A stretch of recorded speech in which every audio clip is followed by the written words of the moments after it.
Yo. It's Grapsody with Will, Phil, and Reg, trying to keep it real instead of what you usually get from these talking heads. It's Grapsody, we're here to fill the void. 3 black fans, different perspective, got to fill your voice. Coming with the podcast, talking majors, indies in between. Yeah, it's all that, and we're down with Fightful, better fall back.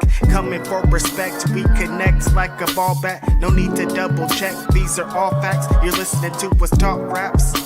You're listening to us talk raps. Will, Phil, and Reg. Yeah, we're Grapsody, here to talk raps. Yeah, we're Grapsody, here to talk raps. Yeah, we're Grapsody, here to talk graps, and welcome to Grapsody. I'm glad I caught the graphic there at the last second because you can see it start to transition to the 3-way graphic. But no, we got 4 people here today because, ladies and gentlemen, welcome to Grapsody. I'm Will Washington. I'm not alone here because also here is the one and only Philip Lindsey. What's going on, y'all, man? Gotta first off say rest in peace to the drama king, DJ K Slate, hip hop legend. R.I.P. Man, yes. cannot say enough about what he meant to hip hop culture. Rest in peace, brother. Especially them those mid 2000s mixtape days. My God, He dominated. DJ K Slate from around the way. Like, man, I'm gonna miss him. Yeah. Also here is Righteous Reg. In the building, it's me, Media Man. You know what it is, your favorite rapper, your favorite writer, your favorite podcaster. Yeah, R.I.P. to K Slay. Like, as a rapper, wanting to be on his mixtapes was a thing, especially when you do, like, rap. He was one of those guys, so it's going to be, you know, it's sad. Like, it's a big hit to hip-hop. K Slay, R.I.P. And, yeah, you may, if you're watching this visually, if you're listening on audio, it makes no sense to you. But if you're watching visually, you may notice that there's a 4th face here with us. And joining us is a face you've seen lots of places as of late. You've seen her on Busted Open recently. You've seen her pretty much everywhere that PWI, Pro Wrestling Illustrated. Let's go, baby. It's the gang. It's the gang. Ladies and gentlemen, it is Ms. Candace Cordelia. Hey, everyone. Thank you so much for having me. Yes, rest in peace, DJ K Slay. And it's also National Record Day, so I think it's even more apropos that we give him his kudos. So definitely great introduction. Thank you all for having me. This is awesome. Hey, yeah, I know the homies for Record Store Day. I have some homies that have a record store, so like today's a crazy day for them today. And I have a lot of homies that collect records, so it's a big day for records, hip hop, all the things. Shout out to them. I'm glad that like records in general have kind of made a. I mean, they've made their comeback for a while, but what's interesting to me is how much like big retail has gotten in on it, right? Like if you go to the music section at Target, right, you can barely find CDs, but they've got records everywhere now. All of a sudden. Crazy. Yeah, and it's just funny to watch that all come full circle, because I do think that records just as a whole are such a timeless format in a way where like ain't nobody talking about wanting cassette tapes back, right? And like nah, I'm good. good. The vinyls though, send them vinyls, bro. Yeah, vinyls that's the thing. Vinyls is still a thing, right? Like that was the main thing we were asked about with the AEW album when that hit was, hey, is this going to be released on vinyl? People wanted it on vinyl, and I still would. That would be really cool. Yeah, that would be dope. Yeah, and bump that on your streaming services anytime you got AEW, Who We Are, It's Righteous Reg, William Washington's out there, all kind of people out there. It's lit. It's very lit. I'm the only one here that's old enough to remember still making mixtapes off the radio with cassettes. Oh, no. I did that. Are you kidding? Yeah, Are you kidding? I'm just checking. I don't know if I'm the old guy here. No, but wait, first off, like there are certain songs, you know how like, if you listen to something enough times, you kind of know songs in a certain order. And like there are certain songs that to this day I know exactly what you're talking about. Because I had these mixtapes, I only like my brain instinctively expects certain songs to come after because I would only listen to my mixtapes. Yes, that's hilarious. I used to have a tape like that too, and like every time I hear this one song, I'm like waiting for that next song to come. But no, this isn't my tape from 1998, bro. It's 2022. No, honestly, that's how my brain works in general, though. Like there are certain songs that like I only know from like old Time Life commercials, and so you remember. You remember that like late night one with the Here and Now? Yeah. Like, yeah, right. Yeah, no, honestly, I only know them songs like in that order. Oh my god! Shout out to Luther Vandross too. Yeah, Big shout out wrestling Luther fan. Vandross. Aw. Big wrestling fan, Luther Vandross. Yes. Right? Love it. Yeah. And so, hey, before we get into the topics of the day, I want to let everybody know that this being Grapsody, this being April 23rd, 2022, that we've got a number of things that we that help make this show what it is, such as our super chats. If you want to bring your message to the show and have us read it, send us your super chats, youtube.com/Fightful, and that's where we're streaming. We also have our Humper chats, and I do have full Humper chat access now. I'm not bothering go, nobody no baby. more. I'm not like Hump, age. hump. And Not I like just figured out that the Humper chats are like right here. Like I could have been clicking on them too, but you know, we know now. Like moving forward, things are future things. So, like yes. I don't have to like bug Jeremy and be like, hey Jeremy, Humper chats. I don't have to do that no more. I do have my access back for now, but at least So you hit the road in a week or two or whenever you're going to be outside. I don't have another trip planned until Double or Nothing. Wow, So- he's staying at home. Your family's like, Dad's going to be here on a Saturday finally. Let's go. Shout out to Dad. He's not running out of here today. We'll be traveling like he's a wrestler too. He's like, no, I got a show He on be out here, Saturday." bro. I have been around a lot, but Front yeah, row too. Front row gang. What's up, baby? Yo, courtside Will in the building. I don't have another show till Double or Nothing, and then but then it's like full speed ahead. But then after it's that. lit after that. Yeah, right, but then it's like lit after that, right? Because I was like, okay, after Double or Nothing, what am I really gonna do? And then it's like somebody asked me, hey, are you interested in SummerSlam? And I'm like, maybe. And then it was like, okay, I've had like 4 people ask me, hey, you coming to Forbidden Door? And I'm like, yes. All A right, bunch of yeah. people have been asking me too. I'm like, bro, I want to so bad, but like Come on, man. flights are awful. Flights are ridiculous right now. Flights have gotten I real know. bad. Yeah. They're super high. I don't know if it's the fuel or the surcharge. It has to be. It really has to be. I'm thinking the fuel crazy thing right now. because, Yeah, like, it's fuel. yo, what is going on here? Like, even the flights to Vegas, like, and I only have to fly for 45 minutes. Stupid, It's bro. like, yo, Yes. what's up? Y'all, what's going on Hey, here? this is where certain things come in handy. So I do everything on my credit card, which gets me points toward flights. And literally everything. Every single bill I pay off that one credit card that gets me my points that I then use for flights. And like I looked at Chicago and it was like I was maybe I think 500 points shy of being able to do it round trip, but I could at least pay for one leg of it with the points and then only have to spend half, and so it doesn't come out as much. And I think my flight will only end up being like $120 total. This guy. So I am saying that use the flight point credit cards and Come just on, pay man. the shit off Be immediately. responsible is what Will Washington is saying. Yes. Exactly. It's hard to Hey. be responsible. Let's check out some Humper chats. Jennifer says, sending some love and trying to give a boost to help y'all to that NJPW AEW show. Hey! Thanks, Jennifer. Appreciate you, Jen, man. Thanks, Jennifer. It said, together in Chi-Town so you can celebrate Phil's birthday and amazing Ooh, wrestling it's about at the to be same lit time. for Phil, man. That's what a true. birthday. It is about to be That's so like- lit for the guy. We're going to have some fun in Chicago, I think. Come on, man. People have already let me know they're coming through, and I'm like, yo, it's nice, man.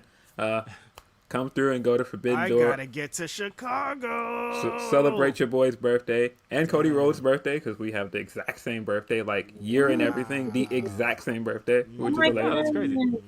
Oh, so I you're share- a cancer too, Phil? You're a Cancer son. I am a Cancer. Same here. I don't get down with that. Yeah, buddy. see, when you guys see me not letting things go and holding on to things months later and coming back to it, big Cancer energy. We don't ever let shit go. Phil Phil be logging all that shit. He'd be like, I always keep a receipt. August Cancers 23rd, always do. 2021. Oh, I remember. Don't forget. Yeah, okay. Nah, see, it's you know how I'm the one known for remembering like wrestling events. Phil over here is remembering shit you said. Yeah, exactly. I don't know. Feels I like, don't forget, especially if you talking crazy. I don't forget. So I share a birthday. I'm 8 years off, but or 9 years. 9 years off. I share a birthday with CM Punk. Let's go. And Hillary Clinton, actually. Which I only remember because anybody ever back. God, I'm dating myself. We've already started that way, so we Yeah, might as I well know. continue. There was Talking about cassette tape mixtapes. I know. So there was a game for the Dreamcast called Seaman. Anybody play Seaman? See, No. yo. Yeah, I know, right? I don't know where you done Like this what? one from. I know, right? So, and here's the thing: hardcore Sega fans are gonna remember this, right? They're like in the chat. I know it's Somebody's gonna gonna be in there like, I remember seeing that. That's my favorite game. Yeah, and trust me, all the jokes about the name were made 20 Yeah. years ago. Oh God. But so it was like this virtual pet game, and it kind of ahead of its time, right? It came with a little microphone. You talk to it, It's like and a then big Tamagotchi. yeah, that's what it was, right? And so Dreamcast Tamagotchi. that's pretty much what it was, except it, like I said, it was really ahead of its time. But it would ask you things about yourself, and I remember it would say, "When is your birthday?" And I went, "October 26th," and it goes, "You share a birthday with Hillary Clinton," and it was like. And for whatever reason, that stupid little fact like stayed with me Why for is the last. this game like advertising that? Like they can't That's- find anybody that's super fun to weird. do it? Like, can I share a birthday with Garfield or something? Like, I need somebody fun, not Hillary Clinton. Yo. I'm bored. Who else I share a birthday with? Who's in the news this week? It's your man Iron Mike Tyson. Ooh. Oh. Fuck around and find out. Yo. That Fuck is. around and found out, bro. Listen, on the list that I would play with in my life and tap, I'm not tapping and making fun of All the Mike drinks Tyson. in the No. world, Hennessy. I could drink a full bottle of Hennessy. I'm not fucking with Mike Tyson. I'm not playing no matter- games with that dude. Mike Tyson, no. Maybe the guy next to him, somebody, but Tyson, no way. What are you talking about? I've seen him knock people dead. What, bro? No. I've seen recent sparring clips with him, and I'm Yes. just like, I'm And not he playing is with that guy. fast. No. Who the fuck around with Mike Tyson? What Yes, no, No. bad idea. No. Such a bad idea. And his face afterward too. He just had this face just straight up. Yeah, bruises on the side of his face, and just looked like Florida fucked around man, and I love found this out. story. They're like, Florida man with criminal history, blah, blah, blah, fucks with Mike Tyson. Don't fuck with Mike Tyson, bro. Come on, dude. That's Yeah. crazy. That's Yeah. crazy. Leave people alone on their flights, man. More- People more- just more- want to get to their more- destination. Bro, he's just trying to go home. He's not trying to listen to you behind his back. It's Mike Tyson. He's tired, bro. Yeah. We got another one from Tony Cut the Shit, who says, here's some love for my favorite podcasters that make my Saturdays at work more enjoyable. Also, R.I.P. DJ K Slay. Yes. Drama King. Oh, got... I'm never going to leave out Mr. Van Twinblade. You know what's up, Glory Pro? Glory Pro's doing a free, they're putting their show on YouTube, I heard. It's going to be broadcast for everybody to see. I'm sure Van Twinblade's going to tell us about it right about now, I'm thinking. That's right. He says, final Glory Pro card for tomorrow. Technical difficulties are taking on Hustle and Muscle. Fire. Jake Something taking on Suzuki. Ooh, wee! Wow. Jake something and Suzuki's going to go crazy. Suzuki is just out here. out Suzuki here in these is, streets, oh bro. my God. This guy's wrestling 4 times a week on everybody's wrestling program. It's crazy out here. Man, So him and Ishii tore it down last man, weekend. that Oh was my a god. bang. That was so fire. Camaro Jackson is taking on Rohit Raju. Ooh, wee, that's gonna bang nice. too, man. Camaro and Rohit both go for it, so that'll be a dope one. We have a 4-way. Laney Luck, my dude Matt Nix, Effie, and Ethan Price. Oh, damn, that's a Effie. good match. Yes, I love it. Cody Lane, Dante Martin, and Kenny Alfonso. Wee, that's a fire one too. Kenny Alfonso is a really great talent. More people need to know about him and follow him. And Dante Martin, we all know, like Yes. y'all know what the boy do. He's gonna be back out here, sadly enough, by himself. And that's our next story. That's our first story, yeah, so we'll get to that in a sec. Danhausen and Dan the Dad taking on Grindhouse 99. So Danhausen is back. He, like that challenge to Hook was real. Like he's He out here off wrestling. the injured list. He's back in the game. That's very interesting to know. Yes. Davey Richards taking on Mike Outlaw for the Crown of Glory title. Ooh, yeah, it's a great card. AJ Gray taking on Brody King. Oh my goodness gracious, that's insane. AJ Gray and Brody King is like, these guys are gonna beat the hell out of each other. It's gonna be an amazing match. Somebody's gonna get dropped on their head. Somebody's gonna get clotheslined really hard. These guys are just two brutal people. That's a very exciting, great match. I have to see that. And Tootie Lynn taking on Alley Catch Midwest Territory title. Let's go. Yes, love Tootie Lynn, of course. She's a phenomenal talent. She won that championship. That was a great moment. Alley Catch has been phenomenal all over the place, especially GCW. Every time that she locks it up, it's been great. So shout out to them. That's an amazing card. People need to check out that Glory Pro card. There's a lot That's of wonderful. matches on there. Streaming on YouTube, Glory Pro Live. It's a free show too on YouTube. Yo, pull that up for real. Oh, is that tonight? When is It's that? tomorrow. Tomorrow. Okay. Tomorrow night. Okay. Yes. Also tomorrow, by the way, is Battle Slam. Battle Slam Vendetta. Yeah. Yes. Oh, that's right. Yeah. Shout out to Baron Black. They have a really awesome card too. They have a really awesome card. Pastor Look, indie Troy's wrestling gonna be is- there. Yo, it's crazy. Pastor fucking Troy. Fire show. Yeah. Yeah, there's some For wrestling, man. yeah, there's some matches was not expecting to see at all. Some guys I was not expecting to see back out here. Battle Slam also going to be great. Check that out tomorrow as well. Joseph Snurk says, I share an exact birthday year and all with Lindsey Dorado, speaking of people not to fuck with. Fuck around to find out. That is great. Speaking of on site, Lindsey Dorado, yes.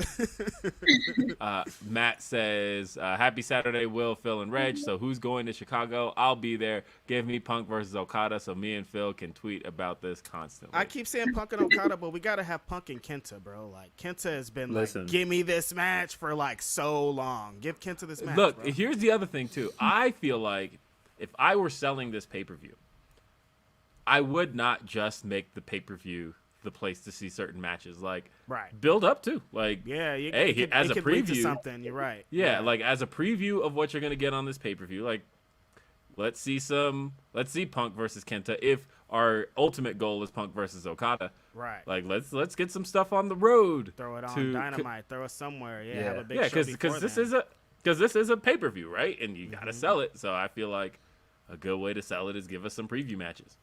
We're don't gonna know. talk about it. We're gonna talk about it. We'll get into it. I have thoughts. Yes, yeah, because that's a major story this week. Definitely. Let's see. We also got Van Twinblade said the president of NJPW saved a kid's life today. What now? Okay. Wow. That sounds interesting. Is that one of those metaphorical like hip hop saved my life things? Yeah, or I'm like- is that like Oh, yeah, literally that's so awesome. somebody Because saved they somebody's announced life? that show. Like, he did save my life. That's a great show, I imagine. Ali Hadi says, I just watched Rampage. Jade is so awesome. I knew that already, but something about that match just made it more obvious. That Starks Yep. promo, though. Starks Ricky is Starks. killing it right now. Starks with the Keenan and Kel. Oh my god. Killed me dead. I'm dead. Let's see. Ryan Lambert says, today is my birthday. Just wanted to Hey. get in my weekly love for everyone in the Grapsody fam. Now time to hit up the Chicago bars for some beverages. Shout out Shout to out, Ryan. I Ryan. hope you're not Happy starting birthday. right now. It's early. Wait, what time is it over there? It's like Right, it's 11, bro. What you doing? he's starting early. I'm not mad at it. Hey, Happy no, birthday to it's- Ryan. look. Go for it. It is his birthday. You, that is the one day you can. It's go time. You can do that Yeah, on your birthday. you can You do get that. you get some pancakes and you get some alcohol. Mimosa. Pancakes and alcohol sounds Give- crazy. It's a crazy Like a wild combination. stomach ache. Yeah. man. Sugar on sugar. No, on your birthday you don't care about that. Like you got to go extreme with the meals. You got to go extreme with the drinking times. You got to go extreme with everything, man. It's silly. Yep. Let's see. A few people talking about Seaman in the chat. Of course. Somebody Of said he course. still has that game. Probably. It's probably back there somewhere. Wait a minute. Is Seaman like the game with the man's face on front of like a fish? Yes, that was it. That's what it is. Yeah, there you go. Never heard of this. Yeah, you had like a pet.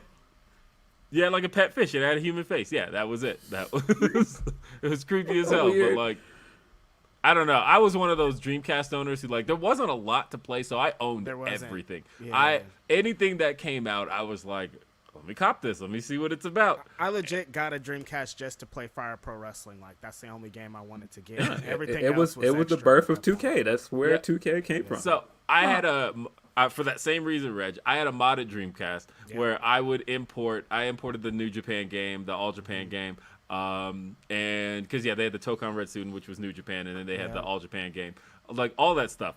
I would import. I had a modded Dreamcast literally to import Japanese wrestling games and Resident Evil Code Veronica 6 months early. But I that was messed up like 20 blank CDs trying to burn Fire Pro. It was an awful day. Those CDs are expensive too. Yeah. Man. I was like, oh, this is bad. This is bad. I got to get it right. But when I finally got it right, it was lit. Hey, speaking of which, all right, two more things I want to talk about before we get into things. So, number one, I just recently bought WWE 2K22. Oh, that's what's up. I've been I said thinking about it. I said I would not pay full price for it, and then I saw it was 20% off, and I was like, that's all I needed to hear. And so I bought it. I have not played it yet. And What do you have? Xbox? yeah, I have got it. Xbox too. I'm gonna get it. Yeah, and so the part Beat that your ass somewhere online. So here's the problem, though. This is shout out to my son who had the his Panama Sunrise that I put out there. Hey, Billy So, doing numbers out here. Billy doing big numbers, bro. like Billy is one of those. I love you, son, and I hope you watch this in 10 years. When, or better yet, Why did hope this you sound watch like a threat? I hope you watch this in like 15 years like, and "I'm gonna recognize beat your how ass," how frustrating shit can be. Because I bought WWE 2K22 and I was like, okay, so I bought it 3 days ago, and I said, all right, I'm even gonna punish myself. We can't play this game till your room is clean. And he was like, okay. Oh, a classic. Why one. am I sitting here 3 days later, still ain't played it yet? And See, when the stipulations also have to do with you, Will, you have to remember that. You got to remember if you're attached to the stipulations, like, there's hey, gonna he be got stipulations one too. day left before I'm like, you know what? I can play it. That's the only way. Yo, he's gonna Yeah. be right to fixing that room after this. Yeah, because like he got it like halfway done, and he's like, I'll get to it later. And I'm like, I want to play this game. Like that was the whole point of like dangling this game here of, hey, we can play 2K22. Nope. Yeah, I nope. don't know. That's how I feel about WWE too, Billy. I feel you, man. Shout out to the boy Bill, man. I don't want to watch that shit either. I don't want to clean my room. I don't care about WWE. Maybe AEW's video game. I'd be right in there cleaning my room right now. And then the other thing I was thinking about was, you remember back in the day, because you were talking about CDs. You were back in the day, like original Xbox, where we talked about like the custom soundtracks, right? Where you would like burn a CD and then bring it over to your Xbox, extract all the songs just so you can use them songs in your entrances. Yes. I can't believe that was a 20-year-old feature, and Right. and that's like not around today. They've got to bring that back. I You can't can't believe do they that haven't. now? No. No, What? I know. What? Come on, that's like a day one feature. I need to have a Righteous Rage Yeah. song. What are y'all talking about, man? It's crazy out here. And let me tell you though, like, do you know how? I don't know how easy this would be, but I feel like the way people could get around something like this is the day either a console manufacturer or like even just any random developer, I feel like needs to partner with, I don't know, like a Spotify or something. Like that Right. seems like put your Definitely. Spotify membership in, use these songs in your game. Easy as that. Yeah. super Like easy. I don't know what that's gonna take, but I would like something like that. I mean, feel like that- Spotify's screwing us anyways. They don't care about we don't get no money or nothing from them anyway. They don't care. So yeah, do it. That's perfect. Perfect way to integrate it. Just like Tinder, you can put your little Spotify like. It's like, wait. I'll be listening to these songs. I'll be like, okay, yeah, your playlist is kind of whack, girl, but I'm gonna swipe right though, cause like playlists don't. Playlists go? don't make the person. From Tinder though. Cause Like, you can integrate your little your Spotify playlist on there. oh, okay. Wow. That's it. Twitter, Spotify. Meanwhile, I'm still thinking about Dreamcast because every time I hear Dreamcast, I think of Malibu's Most Wanted. That just I don't know if anyone's watched that. I got Gamecast. I got Gamecast. Yeah. Speaking of Dreamcast, they just announced that they're gonna reboot Crazy Taxi and Jet Set Radio. Jet Set Radio, man. For both of those are fire. Two fire games right there. I am such a Jet Set Radio guy. Like that's like my favorite game ever. I could beat that game with my eyes closed. I've beaten it that many times. That was another game for Dreamcast that I really was like, this game is awesome. I would play this. Yeah, Crazy Taxi was fire too. Crazy Taxi, super fire, man. Yes, hell yeah. Ah, man, I want to just. Those games are gonna be really dope. I wish I knew where my Dreamcast was. Like, I found every one of my old consoles. Like, look, I'm always pointing shit out in the background. I literally have a Sega Saturn back here. Like, I found like all of my. I dug through my parents' house. I found like all of my old stuff, but for whatever reason, my Dreamcast is nowhere to be found. I feel like one of my brothers took it. But probably. Anyway, we got Ryan Sullivan says, "Can we talk about how annoying it is that Reg hates wrestling? All he wants is promos and vignettes." Son of a gun. I don't want to watch Raw. No, shout out to Ryan. That's funny. Match Fan for Life says, Scorpio Sky should be in the world title picture. He has the chance to be the first AEW Grand Slam champ. It writes itself. The promo was hot after the one that they did. Was that on Dynamite? The one with Ethan Page and Dan the Lambert. one after Battle Yeah. I like that. Yeah. That was some fire right there. Ronan Mike Clip says, Power Stone is the most underrated fighting game. Love Power Stone. I can't believe we haven't gotten a new one. Power Stone. Van Twinblade says, President of NJPW pulled a kid off the tracks when she fell through the gap. He credits his tall, lanky volleyball body. Damn. What is up with these New Japan people? Didn't Great O'Khan or somebody save someone recently in the same kind of story? Like these New Japan wrestlers and backstage people are heroes out here. It sounds like. Look at those guys. They put on great wrestling matches and they save lives. What a life. Marco Dominguez says, Will look like the type of guy that owns a copy of Street Fighter 3 Double Impact for Dreamcast. He might. Hold up. Let me tell you.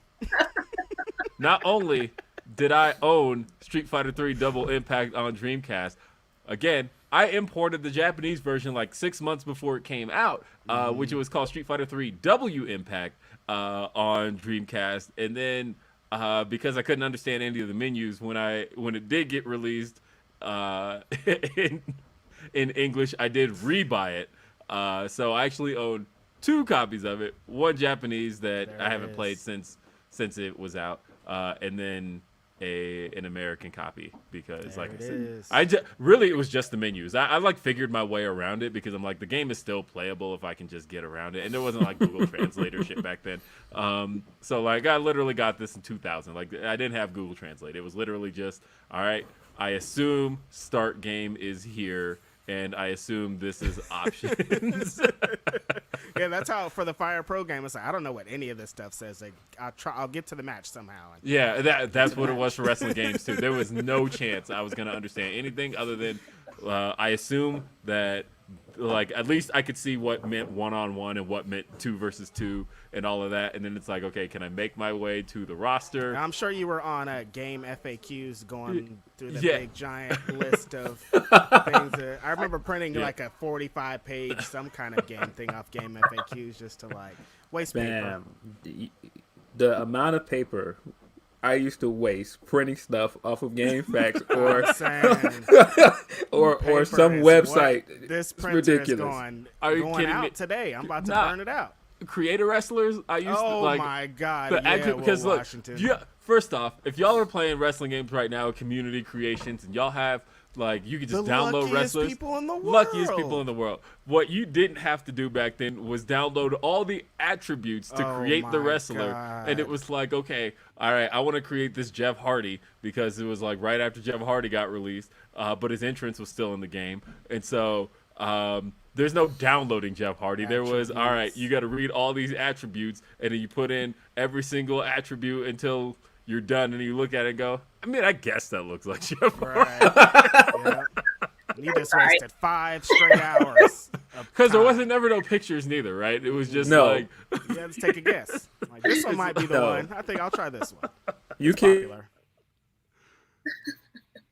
Man, nah, those were the times.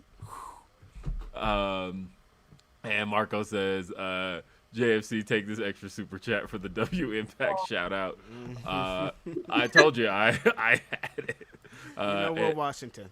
Yeah. Hey, so before we get into our first topic, I know we've had plenty of before we get to our first topic. I want to take a chance to let everybody who's not aware get a chance to know Candace.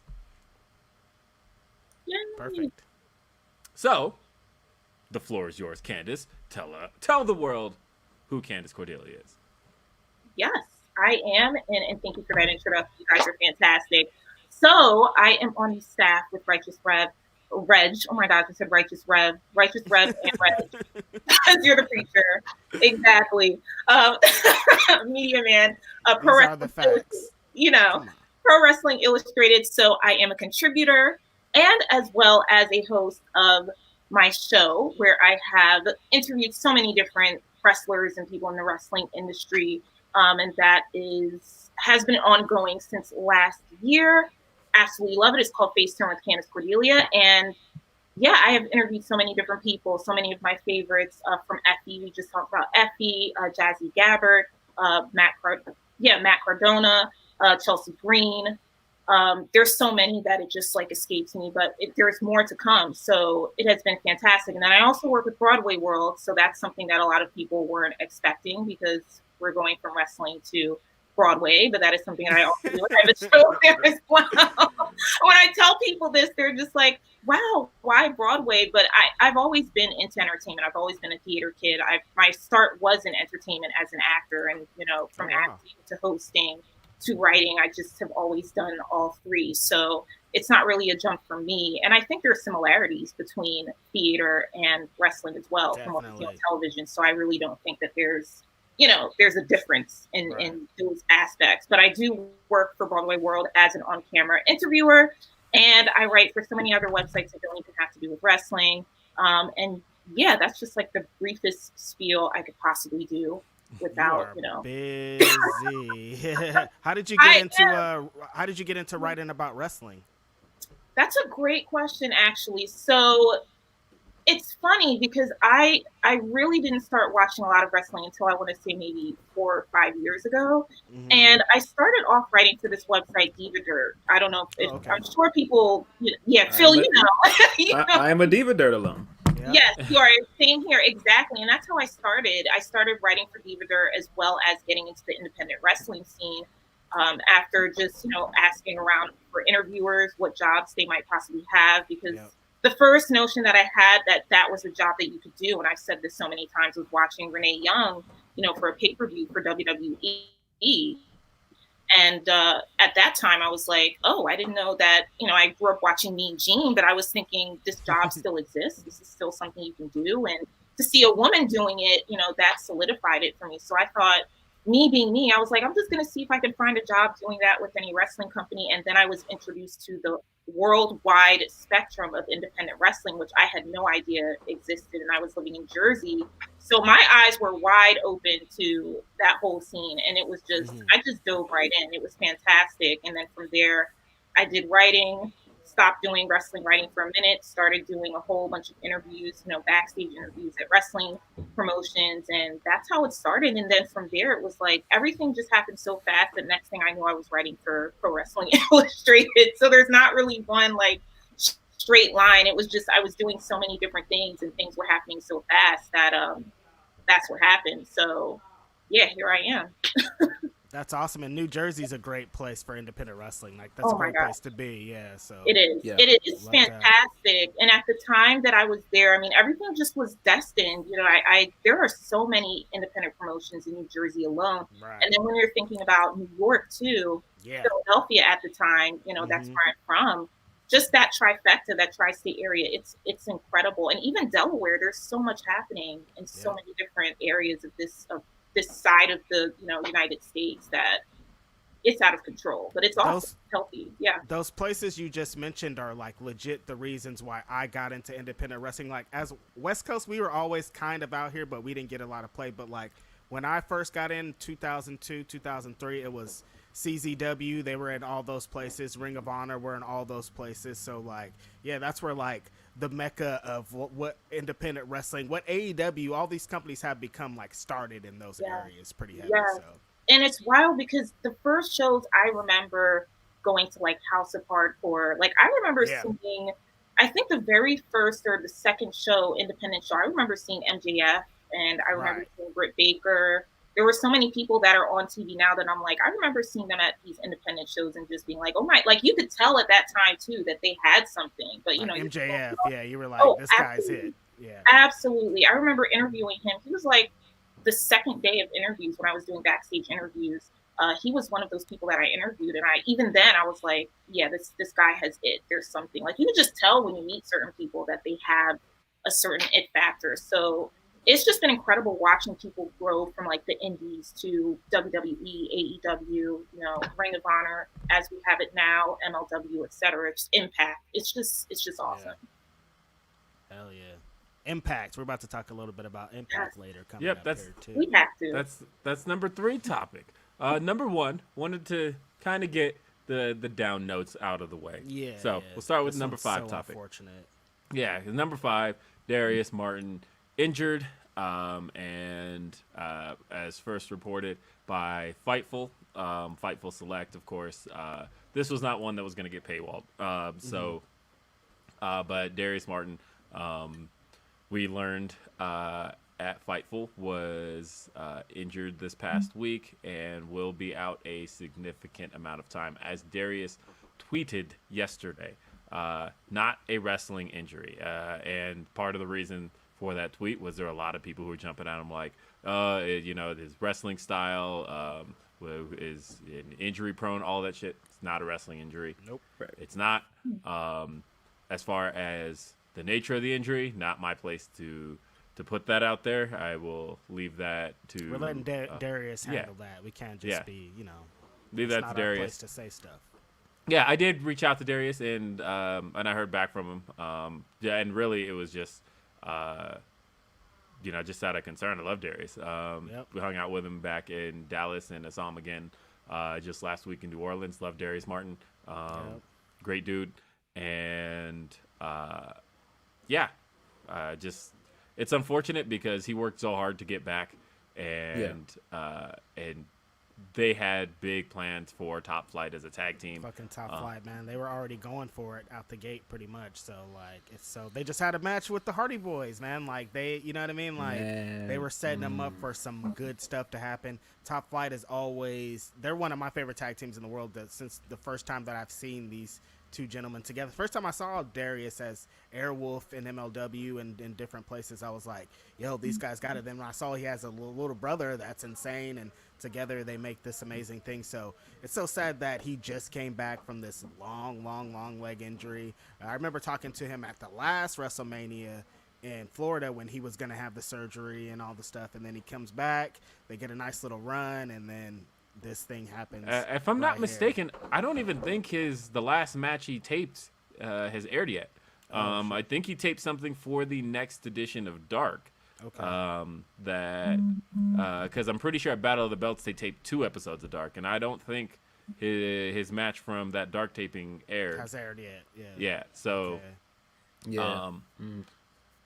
So yeah, it is unfortunate. So that's the thing, is when you do see that the card for this week's Dark comes out, it don't be weirded out by, wait, I thought Darius Martin was injured. Because I saw some people trying to throw it back at Sean where they were like, wait, I thought Sean said he was injured wrestling. Sean never said that. Sean is fully aware of everything. That's not what happened. Stop trying to trip the guy up, man. He's a professional. That's not what happened. But and I have a feeling that when they were like, oh, so what is Darius saying? He's not really injured? That's not what he said at all. He said it's not wrestling related. People just can't. And I'm pretty sure that when the car comes out, there are people who aren't gonna put together when it was taped. It would be like, see, like, wait, what? He's advertised for a match. What are y'all talking about? Yeah. Yeah, no, it alrea's been taped. This is old news. So yeah. Yeah. Because I even saw the Terrible video news. of as you see the video of Top Flight and the Hardys doing that was after that show. So it was great stuff. But no, it's unfortunate because I was really looking forward to seeing Dante Martin and Darius Martin just tear it up again as a tag team. I just put out a new shout out to me. I just put out a new article, Wrestle Talk, where I said some dream opponents for Swerve and Keith Lee, and first tag team right there, Top Flight. I'm like, yeah, I want to see Top Flight do this, and my article's already old because this unfortunate thing that happened to Darius, man, it's crazy.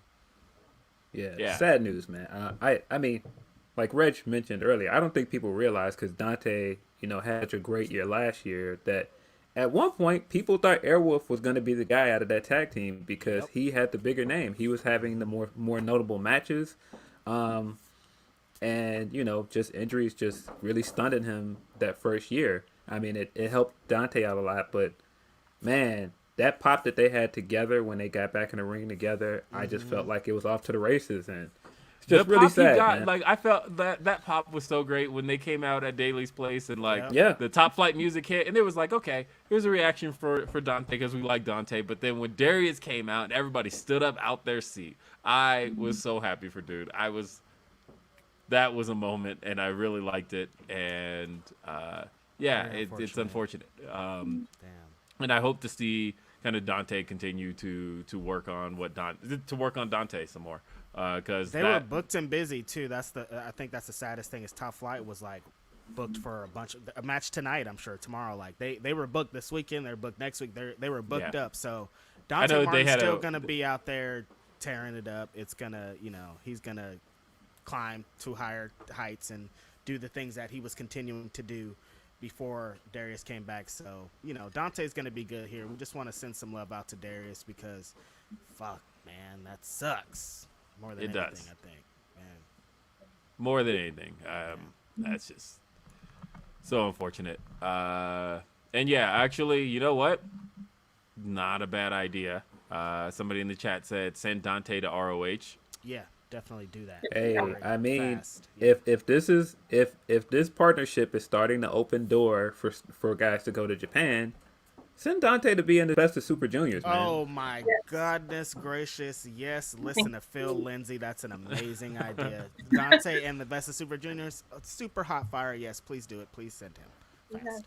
See the silver lining in the situation, but as long as Darius heals up, takes his vitamins, gets rest, drinks all the water. That's all that really matters right now. Health is paramount. So it's there's silver linings and everything. That's just the way I see it. So it'll work out how it needs to work out. Absolutely. Yes. And man, now I'm just thinking about Dante Martin, Best of Super Juniors. I can't get this out of my head now. Fire. Come on, man. That's fire. That's so fire. That is an idea. Like honestly, I think the Ring of Honor idea, like I would bet money that's probably the route for In the cards. That's for Dante Martin. Like if anything, right now, there's so much you can do there as far as using him, especially with the idea that Ring of Honor is supposed to become a weekly show again. Mm-hmm. Yeah, he is somebody I would feature there. Obviously Wheeler Yuta's going to be there with the title. So there's things you can do, and honestly, yeah, do it. That's how That's exactly what I would do. Dante and Ring of Honor is dope. Yes. Yeah. Eloquent says, been a while since I pulled up here. Hope y'all bros living well. Praying for Darius. We all are. Shout out to Eloquent. That's the homie. Y'all go download some Eloquent off Bandcamp like right now and quit playing. Ryan Sullivan says, I've decided that when Phil gives a wrestling opinion, I am taking it as gospel truth. The man is always right. I mean, I don't know if I'm always right, but my percentages are pretty high. I shoot a pretty high percentage from the three. look, it is what it is, bro. It is what it is. Also, NBA Hoops on Dreamcast is still one of my favorite games. Yes, I know it's just NBA Jam with a new name. Man, NBA Jam with a new name was like one of the most common things back then. Definitely. Because people trying Midway to recreate only that had heat. Well, because Midway only had the rights to NBA Jam for 2 games, and then they lost the rights to the name. but kept having to like I remember they had NBA Hang Time next, which was literally NBA Jam just with with a new name because they didn't have the name rights anymore because Acclaim got them. And then they had NBA Showtime, NBA on NBC. Showtime? I got that game solely because it had the song, which is also my ringtones to this day. And I still walk around with the NBA on NBC song. That's hilarious. That is fun. Now thinking about your phone ringing, that is what your ringtone is. No, I have the theme to Hang Time like burned into my brain. Like I like the know TV it show. front to back. No, the game like like I was thinking the TV show. I think it's a Hang Time, running together. Yeah, it's an old NBC show. It's a great show. Hey, them Anthony NBC Anderson. Saturday morning shows were fun. I'm saying. I still be Hey, playing. no. I actually just pulled up City Guys is on the Tubi. City Guys, yo. I've been watching City Guys all week, free on Tubi. It's great. Y'all remember? Hold on, there was City Guys. Y'all remember California Dreams? The surf Oh my dudes with Yeah, see, there attitudes, you go. You kind of remember. groovy. Whoever was doing themes back then was cooking. I don't know. They had Cooking, bro. just like, all right, now I got this, man. bro. Hand me my guitar. Theme songs back then had no reason to be as fire as they were. Man, Like it's like this show is not gonna last, bro. This theme song does not have to be this fire, but they're like, nah. Yo, But back then they like would come up with like full on original ass songs for TV shows. Don't even mention the name of the show in it. It's just fire ass theme song. But because all of a sudden I'm just thinking about the theme song of like Empty Nest and Blossom. Man, I could do a 90s podcast. Are you kidding me? Like all day long about sitcoms from the 90s. But anyway, what else we got? Ralph says, what's going on, everyone? Going to Battle Slam Vendetta tomorrow. Going to be listening to Who We Are and plenty of Pastor Troy while driving to ATL. Much That's love to a y'all. hell of a day right there, Ralph. You are just doing man, it. man. Wish I could go to that show, man. It's just a little bit too close to Dallas, but man, that's gonna be a good show. Right. Yeah, I was definitely I was harassing Baron Black to get on the card, and he's like, just get here. And I'm like, I'm trying, but yeah, no, same thing. Flights are just crazy to get over there, so I was just like, I'm going to try to catch the next one. Flying is nuts right now. Isn't it? Nuts, man. I remember you could get a flight to Atlanta for nothing. Yeah. That time is dead. Now it's over. Somebody brought up the Living Single theme. Oh, Man, banger. Banger that- alert. Complete banger. I just recently did probably my 20th watch through of Living Single. I hate how it falls apart in the last season. Yeah, the last season is just, I don't know what happened there. They should have just canceled. They kept trying to keep it going, and it's not. You can't keep it going with it. I got a great Living Single reference off the other day. I don't know if people saw it, but that Equalizer clip that was going around with Queen Latifah putting her hands up in the air, and the guy shot the cuffs off. I was like, this looks terrible. But as soon as I thought, I was like, I just feel like she's just going to start singing Up the Ladder to the Roof, and it's going to cut back to her on the couch. I love it. Shout out to the Queen too. She's honestly, killing it. I was a big just Living Single fan back in the. I mean, here's the thing. I lived for Fox back then. Fox was the network back then. Are you kidding me? Fox had Martin. It had Living Single. It had New York Undercover. New York Undercover, bro. Fire. Yeah. Look, man. Fire. I was 10 years old watching New York Undercover, thinking that I was watching like just the coolest police drama, thinking that hey, I hear all this shit about cops, but these guys are cool as hell. Some fucking propaganda. Yo, somebody's absolutely gonna take this clip. Will's down with the cops. First off, all them shows were propaganda. Look, straight up propaganda. Because first off, one of my favorite shows all time, Law and Order: Criminal Intent. Love that show. I could throw on random episodes of Law and Order: Criminal Intent. SVU, but that's all. It's all good. Yeah, but here's the thing though. No police department on earth be solving crimes on a weekly basis. Yeah, no way. No way. You know how many crimes go unsolved? You cannot have 30 seasons of this because they do not solve that many crimes. And it is like, weeks will go by without murder, without shit being solved, especially murders, right? But like on a weekly basis, right? Law and Order will have. They're like, Ice-T did it again. He caught another bird. Ice-T did it again. Nah, the shit like I recognize I like the shows because I'm a big mystery person. I love trying to solve mysteries throughout a show, but also I do recognize, murder mysteries do not get solved on a weekly basis like They that. do not. Nah, man, That's not how this they're not works. getting it. They're not getting it done like Wishbone and Murder She Wrote. Like, they're solving the mysteries, bro. Murder She Wrote would get it done before next week's episode. Nah, That's Ghost a fact. Rider was killing them solving mysteries, bro. Ghost Rider, that's hella funny. Oh damn. PBS specialty. Yeah. Yeah, memories. Nah, PBS was the best. Like, look, we could honestly get so off track. We can keep going. But- We can get into some VR Troopers too if y'all. VR Fam, Troopers, man. fam, you talk about fire theme song, bro. Hey, hold on. Yo. Okay. Banger All right, ass thing. hold on. Banger I ass got, thing. okay, I got a story to tell about VR Troopers because there's an actual story. I don't know if I've ever told this one publicly, but so most people know my brother, actor in the '90s, acted in a lot of things. He actually auditioned for the role of He the black auditioned guy for in VR VR Troopers. Troopers. Fam. He's super fire, man. and A he- legend, bro. Like, come on. He auditioned for that role, and I remember he came home. He was like, he was like talking it up. He's like, man, this thing's gonna be the next Power Rangers. This is gonna be great. And we were all hyping him up. And he's That's like, what I they were got this. I pitching got it this. as. And he was getting all the phone calls, and they were telling him like, you got this, you got this, you got this. And he said, then I remember the story because we were all so sad for him. I forgot the name of the dude who actually got the role, but he said that dude basically came into the audition room, basically kicked the door down and just started doing spin kicks and doing all the shit. You can't compete with that. Doing all the martial arts. My brother looked up and was like, that's him. He got it.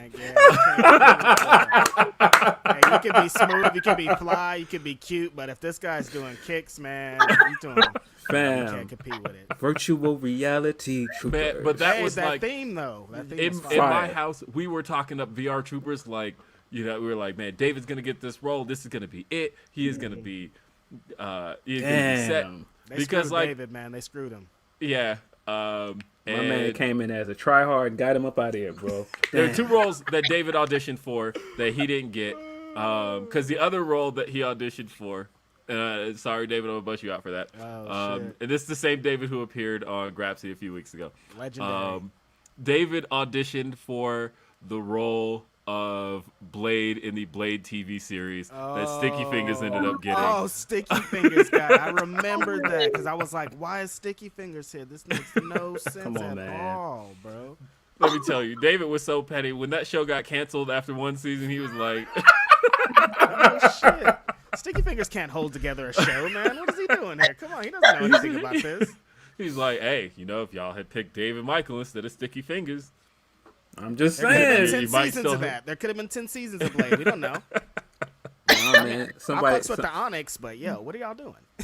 somebody always trying to ice skate uphill, bro. Some motherfuckers always trying. I'm supposed to on VR Troopers because I've never watched the show. So I'm like, what is this? Is this on It's that? like it's essentially like Power Rangers. They did like another Power Rangers type show, same Yeah. exact So- thing. Yeah. So the Pretty story much. behind VR Troopers was that it was originally going to be a show called Cybertron, and it was going to star Tommy from Power Rangers.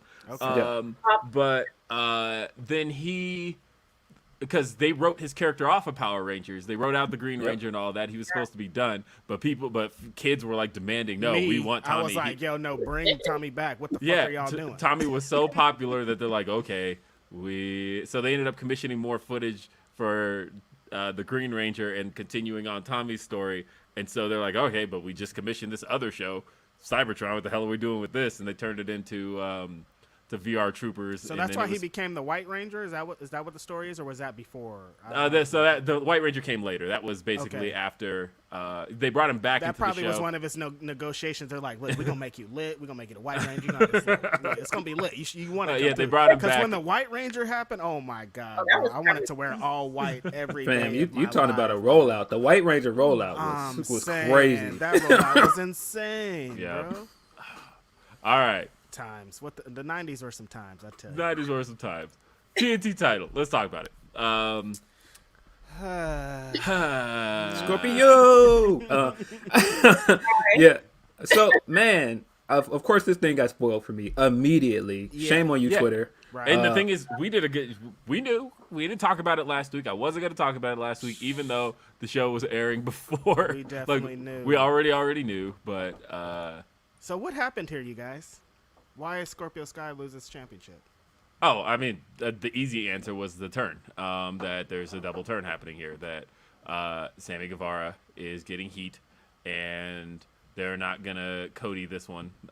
They were like, nah, we're just going to flip this one right now, and flip him heel.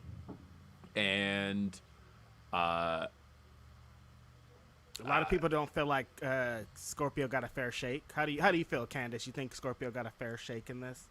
No, because the reign was just so short. I mean, I've always loved Scorpio Sky. I think for me, it's like the length of the reign. It could have gone on for much longer and still do the heel turn with Sammy and Tay. I mean, that's just my take on it. But it's like, I feel like he got robbed. I don't know where they're going to take things. And now we have people saying, oh, Ethan Page should get a shot, which I also love Ethan Page. So I don't know why it was cut so short. It just seems like he just got the title and then all of a sudden, and he barely had a chance to defend it. So it's like, why do this again and give it to Sammy again? I mean, I don't know what's happening. But I don't really understand why they stopped doing the weekly defenses thing with Scorpio. Like, they could have still been doing title defenses on Rampage or something. Correct me if I'm wrong. None of the heel champions have done the open challenge. The open challenge is kind of like a babyface thing. As a matter of fact, every heel champion has done that same thing of I'm not doing the weekly challenge. Right. That was the first thing Brody Lee did when he grabbed the title. Was he said, "No more time for you indie guys." That was a great. That was what he said. He said, "Yeah, no more time for you indie guys." Like that. Right. I think that's just like a go-to heel thing. Is like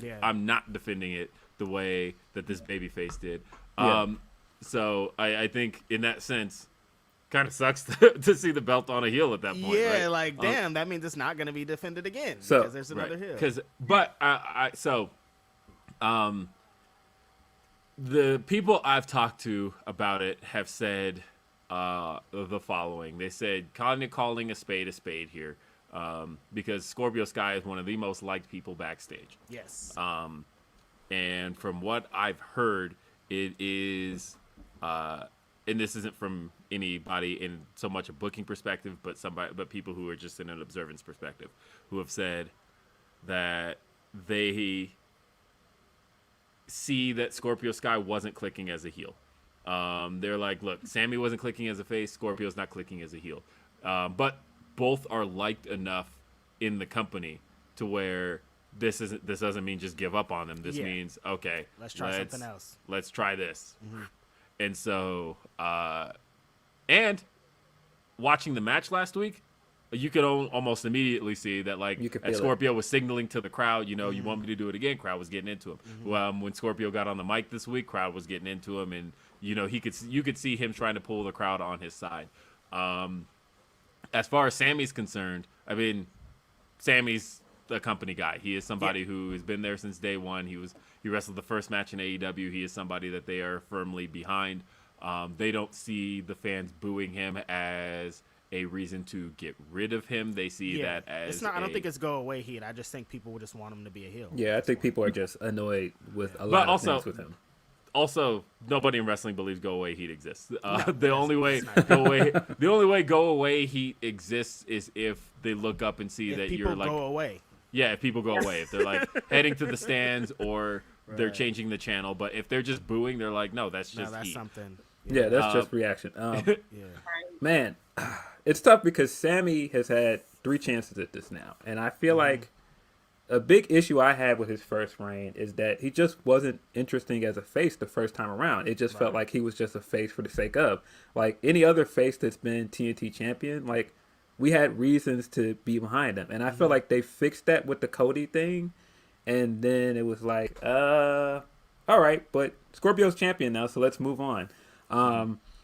If this is all to just get the title back on Scorpio eventually and let Scorpio have a long run with it, I've got no problem with that. Yeah, because as a California boy, there is a California show. Come on, man. It's going to be at the Forum. He's got to have. But they're doing the rematch. rematch. But they're doing the rematch like just this Wednesday. So I don't know. Yeah.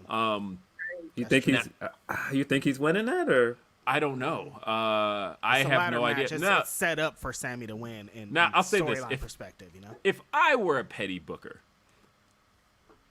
and I would be.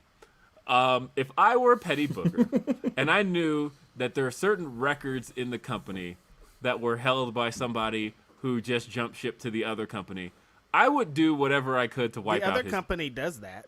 Right. There's a guy named Roman Reigns breaking records for a reason. He doesn't. He has a long title reign for a reign.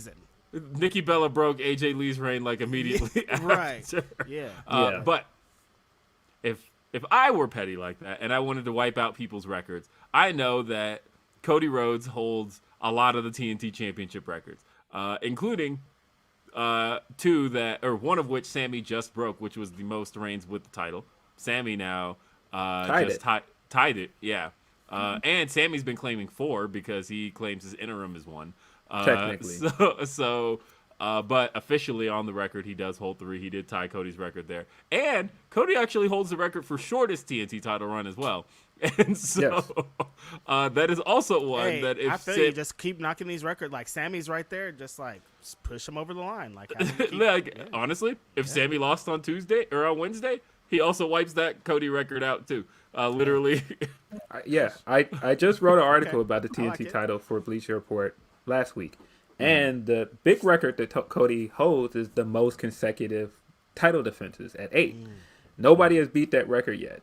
I think Scorpio should be the guy that beats that record if he gets the title back. I would start actively working to wipe Cody records out. Right. Every week. Just actively work to... again, if I were a petty booker and it's like, okay, Cody went over here, so I'm going to make sure that as far as our record books are concerned, nothing says Cody Rhodes holds this record. Even the bad records, even the shortest reign, any of that. Got nothing over here. trying to wash that man's name away. What are you doing? That's it for me. Where does Miro fit into all of this? Because I know a lot of people on Twitter were wondering, why are they even going this way and not bringing Miro back? Because I understand I don't know if he's still injured. I heard he's not injured anymore. He's not injured. He's filming a TV series right now. Right. Yeah, he's filming a pilot in Brooklyn, right? He's staying in Brooklyn. Yeah. Oh, that's what's up. Shout out to Miro. I didn't know that. Good for him. Awesome. Nah, man, he's getting that mainstream money in. Come on. Let's go, baby. Yes. Hell yeah. Miro's a great personality, so it makes sense. Of course he would be doing a pilot. Yeah, he got the injury back in September, and then they brought him back while injured because Moxley went out. So they brought him back and just taped his hamstring. And then he worked that match, then went out to rehab the injury, or at least recover. I don't know if he actually what his recovery situation looked like. So I mean, he's a top guy that's sitting in the wings when it's time to bring him back. Yeah, he could be man, right into and any title contention. I do think that's the issue at the moment with the TNT title. I do think that they had presented all of the champions up till Sammy as top guys. And I feel like Sammy was the first guy where it felt like they were trying to still build him into a top guy as champion.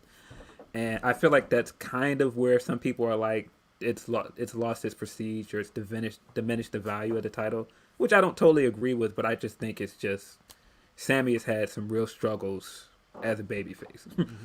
I mean, I think a big part of that was the Ty relationship, but it was one of those things where they kept it. They did their attempts to keep it on the down low, and fans were kind of like trying to dig and pick out details and like, hey, Sammy was spotted with Ty here, Ty was spotted with Sammy here, all this. Hey, why is Sammy hanging around with Ty so much? There was so much speculation around why these two were around each other so much, and then on New Year's Day, they brought it to light. They did the kiss picture to reveal, all right, we're together. And y'all asked, so here we are. Then they got obnoxious with it, and they put it out there every week. Every day they had something new. Who watched, with the D, Sammy's vlog for a while, him just, knowing Pam, that whole story with Pam, I like Pam a lot. It seems like a jerk move.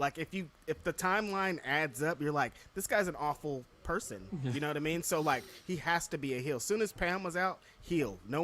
You can't be a face after what you did, dude. I watched your show. I watched you go home to that person and then be with this person at the same time. If we're just talking about it, it's like, and out here. I do think that is a lot of why people turned on him. Yeah. And those vlogs, man, but at the same time, he gotta he got to get rid of some of these old clips, and he got to calm down. Some of the stuff that comes out is nasty. For real, Here's you the gotta thing, start though. scrubbing the internet, bro. Wrestling has very much. Oh yeah, the old And podcast. also, niggas are haters. If you got a bad bitch, I'm not trying to be rude, but like, Tay Conti's a beautiful woman. Niggas are gonna hate also. So, like, I did not expect you to just come out like, nah, people hating on him too. that's also a thing, yo. Again, here's the thing, because I have seen the take that look, people hate Sammy, they hate his relationship, just get rid of him. And I thought, get rid of him. I want to take you back because I've been watching wrestling a very long time. This one doesn't even feel like that long ago to me. But I want to take you back about 16 years, 17 years, to a similar situation that had they just flushed everybody down, you'd have lost a lot. And I'm talking about Edge and Lita because that was one of those situations where the fans... Matt Hardy was fired. Matt Hardy was fired. The fans turned on Lita in some of the most disgusting stuff you've ever heard. The way Lita came out there as a babyface and the fans were chanting slut Lita at her. did not deserve any of that. Yeah, the way the fans were chanting all that stuff at Lita, and they leaned into it and were like, you know what? Look, Edge and Lita have this relationship right now. Let's just do it on camera and run with them as heels. And like,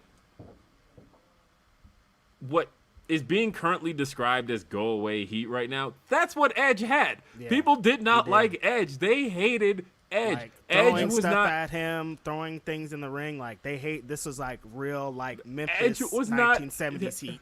Edge was not turned heel naturally. It wasn't like the character just needs to turn heel. The fans turned on him. He got booed in his hometown as a babyface. SummerSlam 2004, Edge was out there in his hometown, Toronto, in an Intercontinental title match, and they booed him.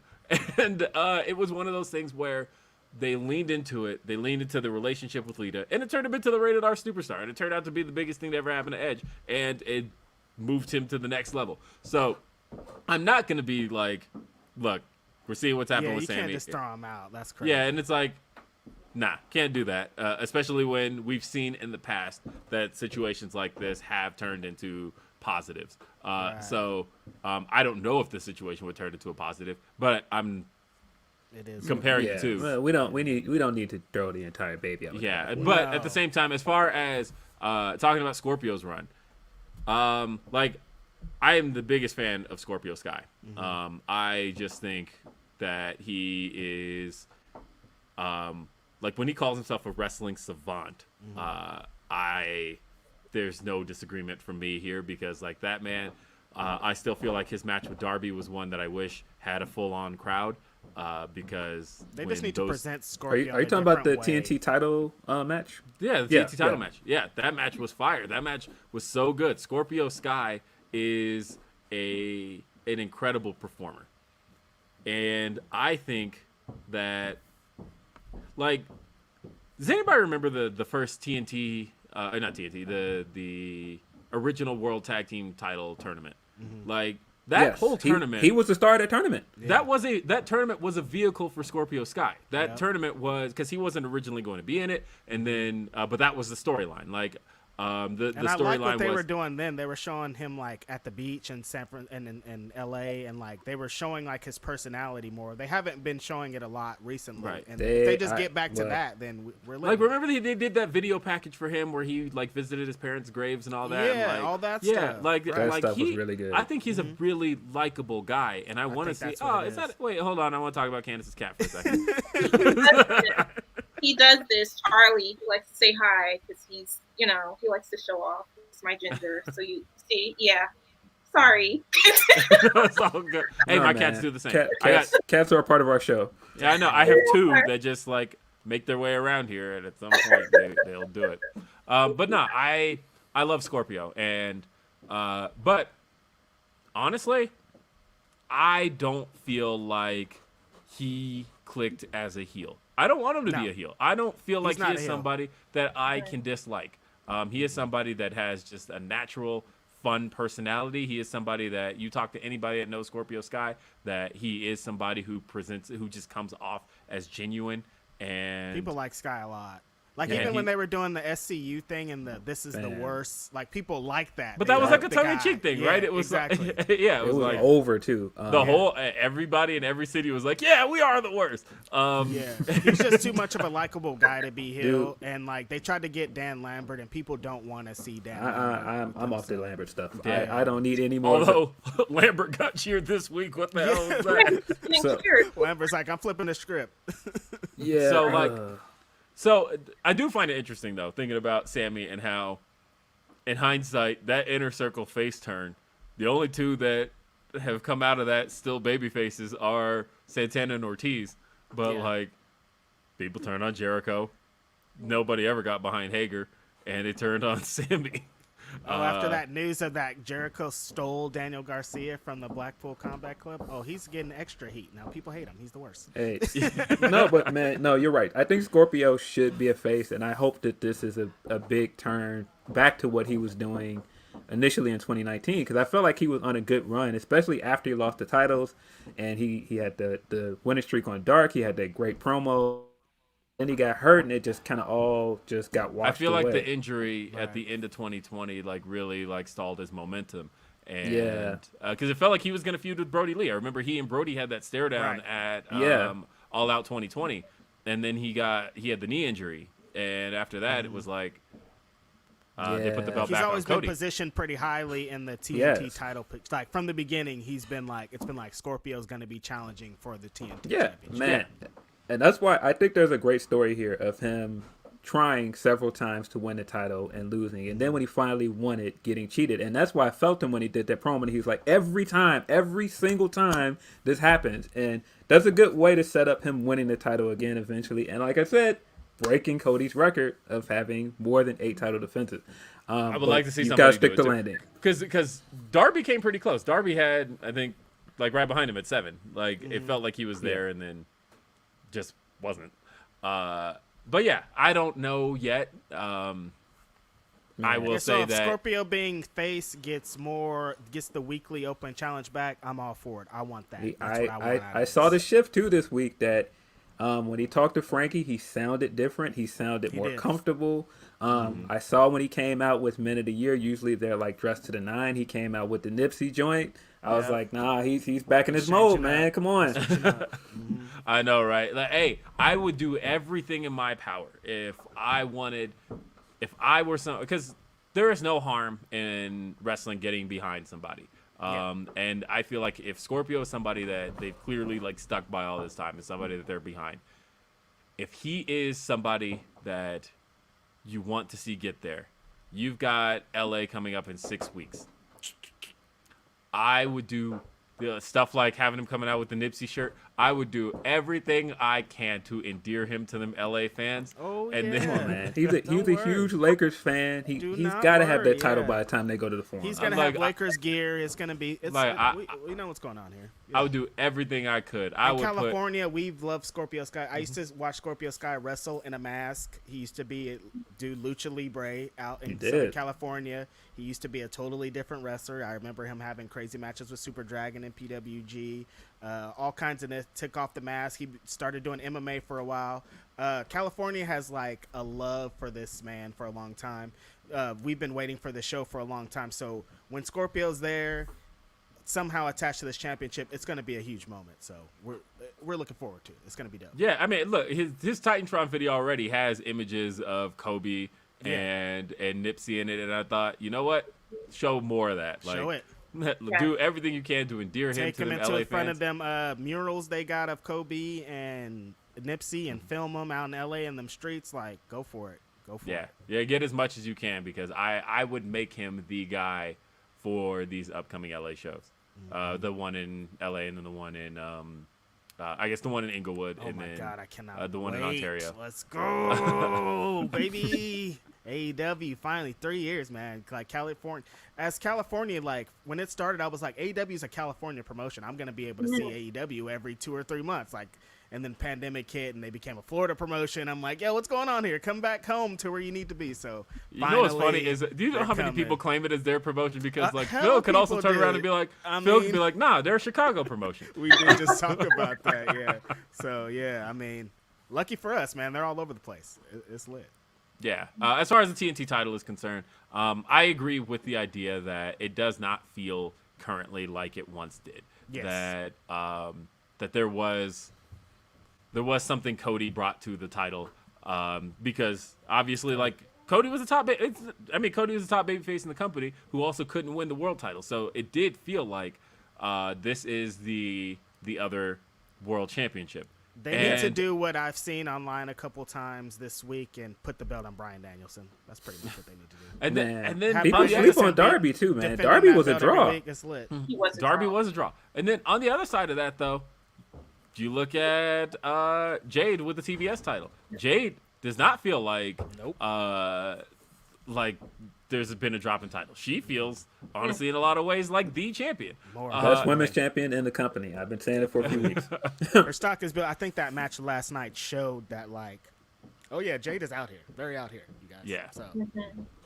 I tweeted this last night, by the way, and I just have to say it again, but Jade is so fine in person, and like she's already fine in TV.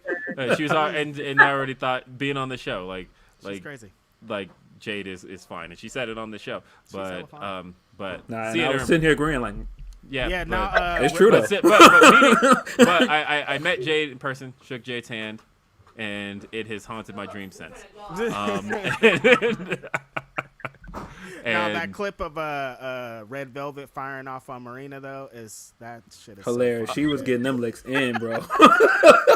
Let us discuss this, right? Because this is a topic that's this topic this week. Red Velvet and why are they friends now? Yeah. So yeah, you guys. So who cares why they're friends? No.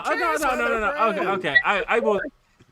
I see both sides of that, because on one end, I've had this complaint for like 20 years, right? I remember back in 2000, there was a feud in late 2000 in October where Triple H had been feuding with Chris Benoit, and they were like hard feuding, right?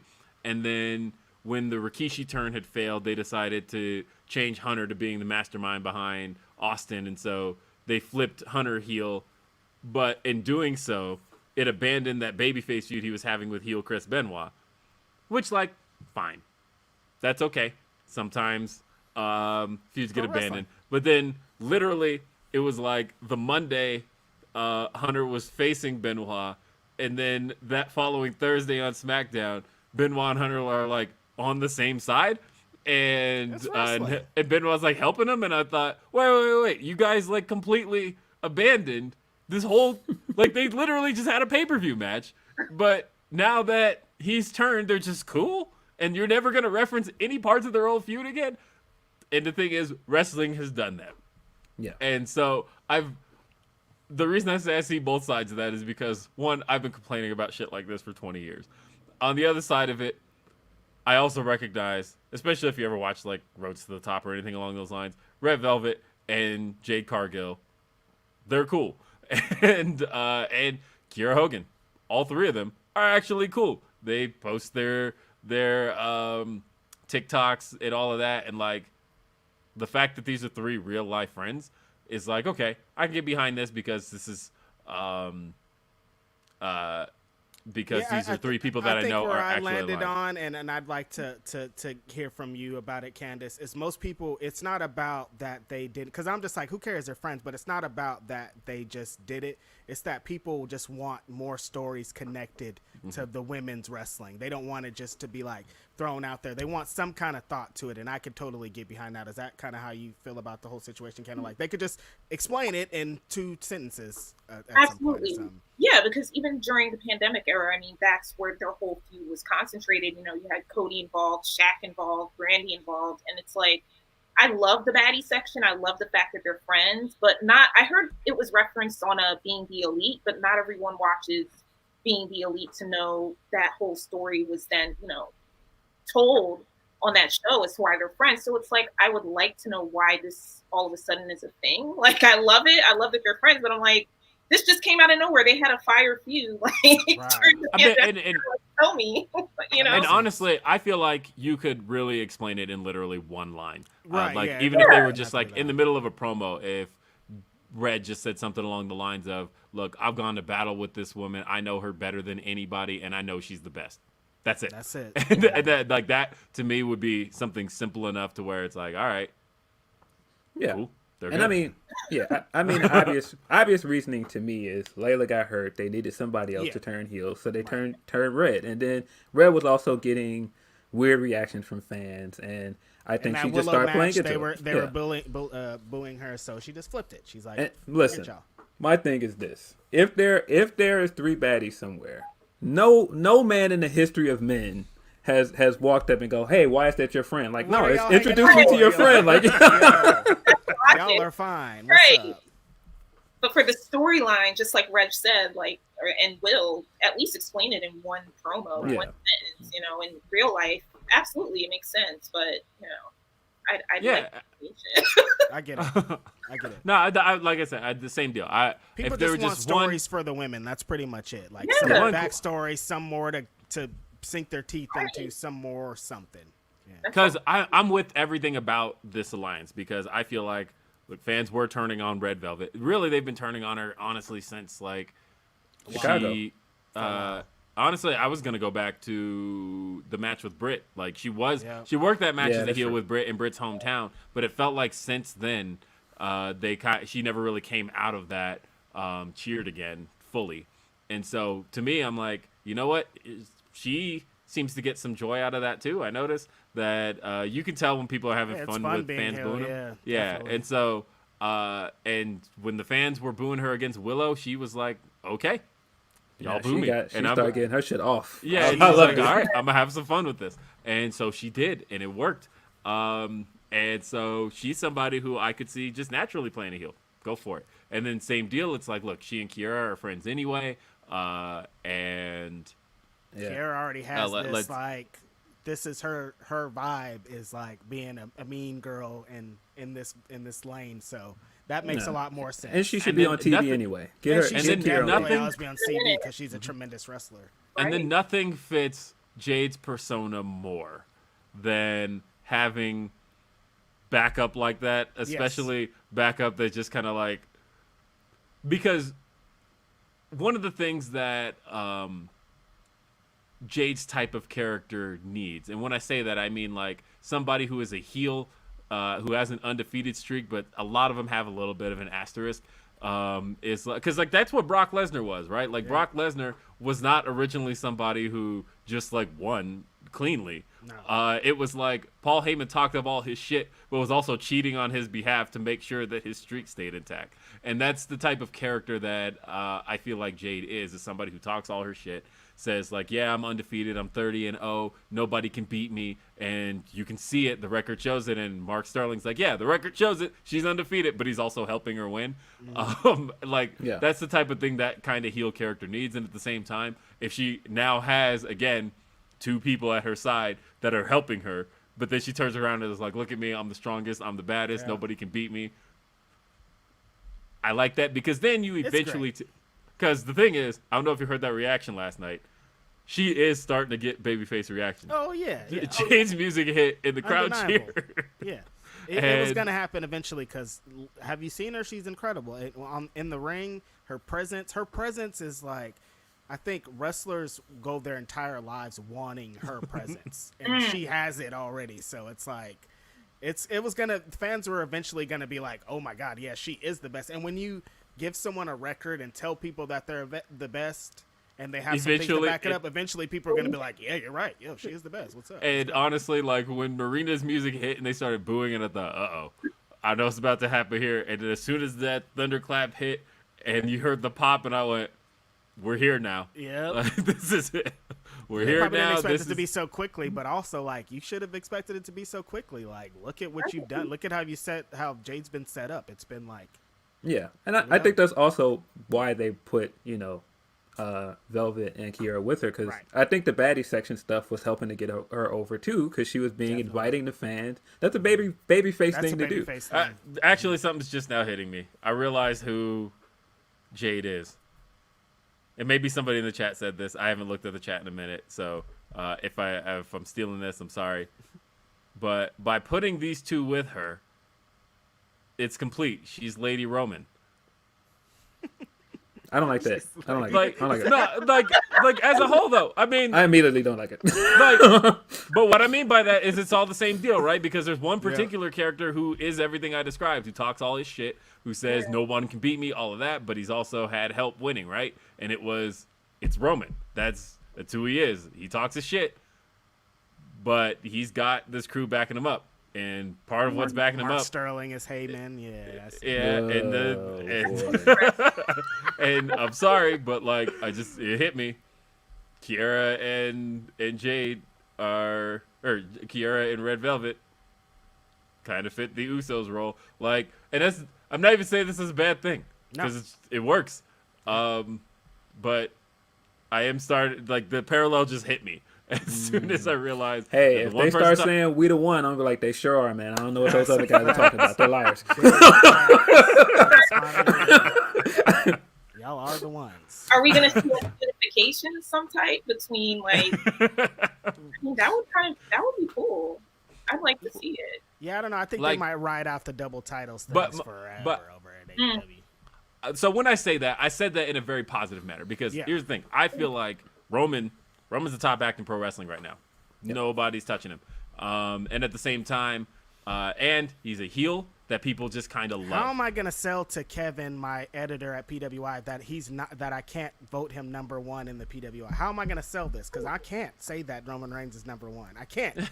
There's no way. I think it's Brian, but I think so too. I'm definitely going to be like Bryan Danielson, but they're not gonna listen to I'm me. not saying that I'm not saying that from a wrestling standpoint because there's a number of things. One, Roman hasn't actually had that many matches. And two, I don't enjoy Roman matches, but I do enjoy him as a character, and I do recognize that, like, look, the numbers are on his side. He's the biggest draw in pro wrestling right now.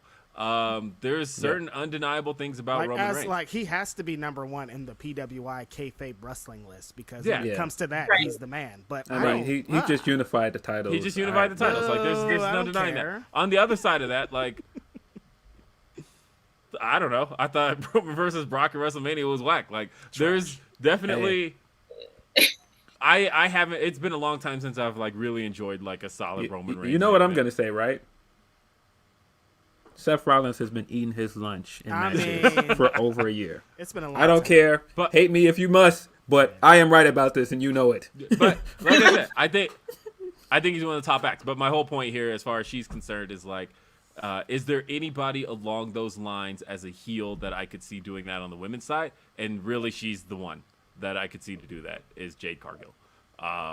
And let's turn to... But I get it. Yeah, just tell the story of why they're together. But also, as long as I get to see the three of them together, life is good. I ain't complaining. Yeah. In the chat, Orion Ben says, Grapsody 90s Nostalgia Edition, the UPN retrospective, comes next, followed by Will Smith rapping I Can Beat Mike Tyson and Shanice doing the theme song. Come on, fam. That's a jam right there. They be playing that in CBS sometimes. I'll be in there and be like, this is a jam right here, yo. Oh, yeah. It absolutely be ringing off in CBS, you know what I'm saying? It's going to be ringing off in CBS for some reason. Let's see what else we got. We have... Van Twinblade says Cody leaving messed up the story so bad. Bigot Uncle Dan kayfabe is now a face. Yep. Yeah, he's got to stop calling the women sluts and whores and stuff like that. Yeah. I don't like that. That stuff is whack. There's no need for that. It never sounds good. Max says, I like the double turn, but Men of the Year need to be separated from Dan Lambert and ATT. And I will say...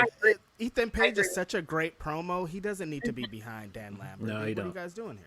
The only piece of encouragement I found was when they posted those online promos, like cementing the Sammy heel turn and all the Be Mad stuff. You know what? Be Mad might actually take off as a catchphrase. I think it's going to. I like it. But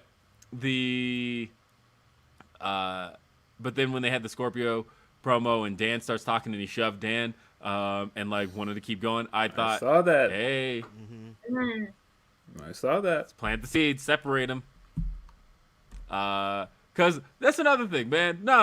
Okay, now I'm like back on the Scorpio thing because I'm like, this dude was a likable face. Remember the stuff with Chris Jericho and like he got his high school girl to all that stuff was funny. The crowd chanted for her. That was in Chicago. Yeah. That was in Chicago, yes. And damn Chicago, y'all get all the good moments. You really do. yeah, the match was in Chicago, right? The promo was the title match was in Chicago. Yeah, the title match was in Chicago. Damn it. Where was that promo? Hold on. It's going to drive me nuts. Was it DC? No, because the title match, because they had a tag team title match the week before in Indianapolis, I want to say. So then Chicago was the week after. So the week before would have been...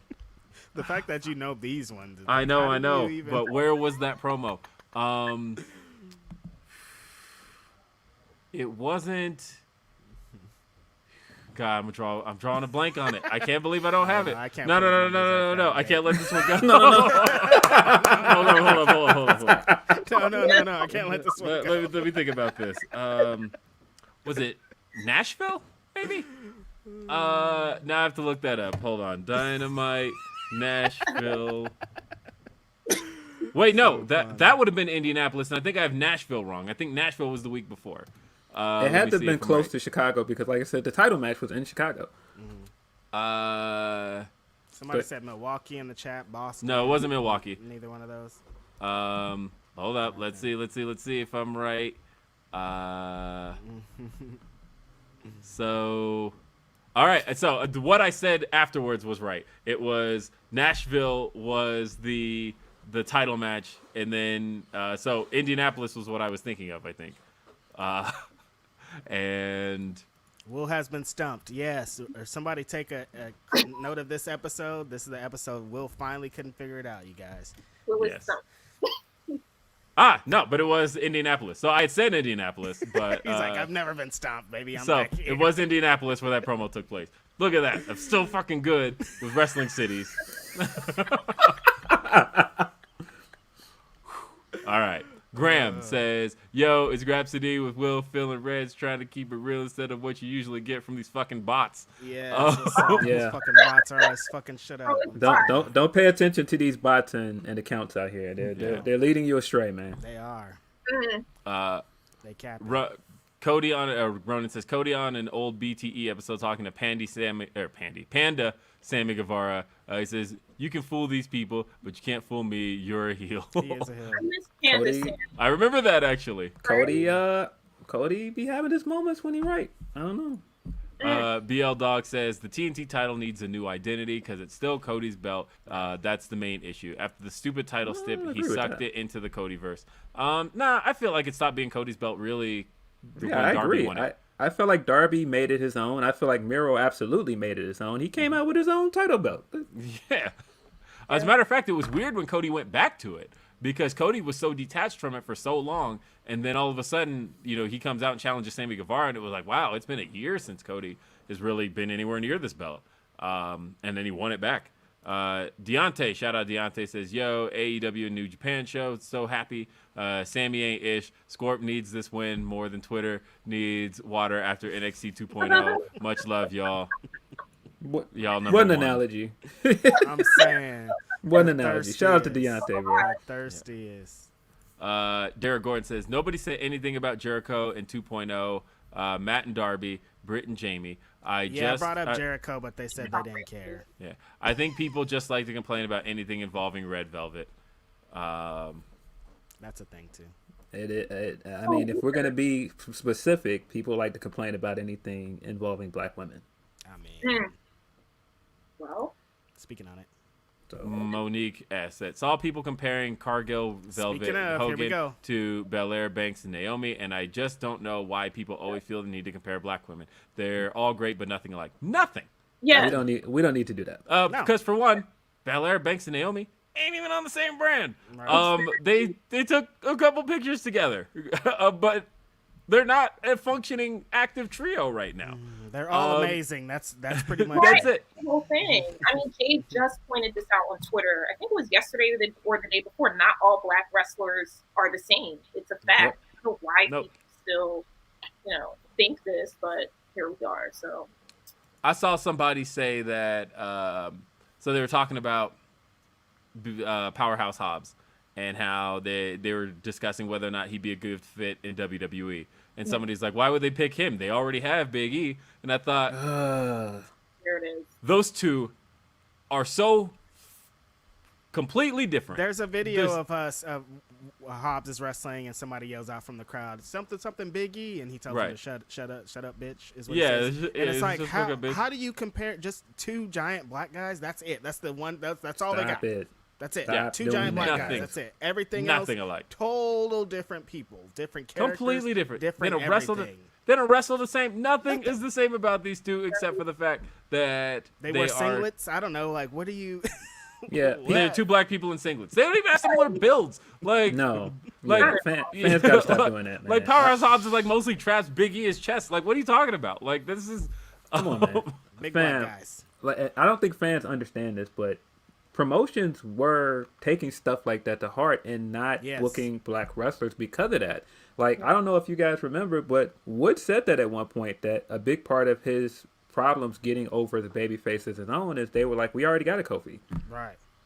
So, stop comparing black wrestlers. Cut it out. And Stop doing it. Hell of my independent wrestling black friends, if they have dreads, they're going to be compared to Kofi. Like, Chris Bay. Man, anybody that's had dreads has been like, oh, Kofi, blah, blah, blah.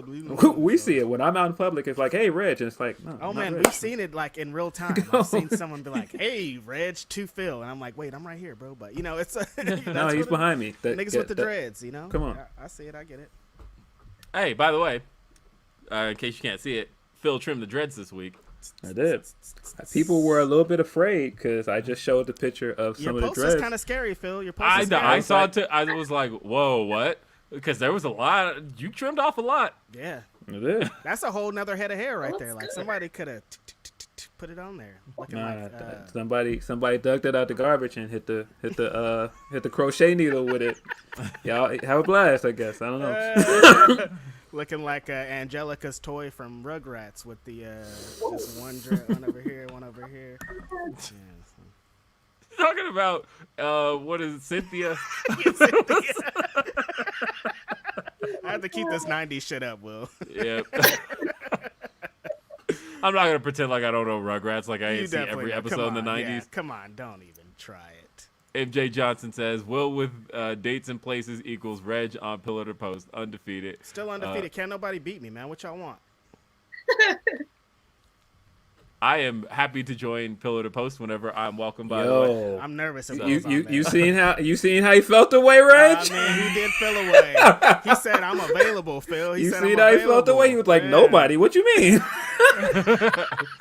No, I don't know. I actually would love to go up against Reds. It'd be great. Oh, damn! I need to get my shit together. Will Washington's coming with his damn dates and shit. I'm not gonna be able to compete with that. Dante says, all I want is Miro to come back, take the belt off Sammy, and then have the next step in whatever is going to happen with Kip Sabian. Damn, you still worried about Kip Sabian? You didn't take Man, we ain't seen that motherfucker in a year. He's there. He's at ringside with the boxer. I know, he's at ringside with the... Yeah, I know. Yeah, saw him plenty at in Orlando. See, y'all are crazy with wrapping these stories up. Like, you're still thinking about that story. I didn't forgot about that. We're done here. They can. Yo, you talking about somebody with a hard theme song. Kip's theme song is hard as hell. Hey, all right. This may come off very AEW shilly. I don't care. But I have to say this. I fully believe, and granted, he is a friend, that may play a piece in this.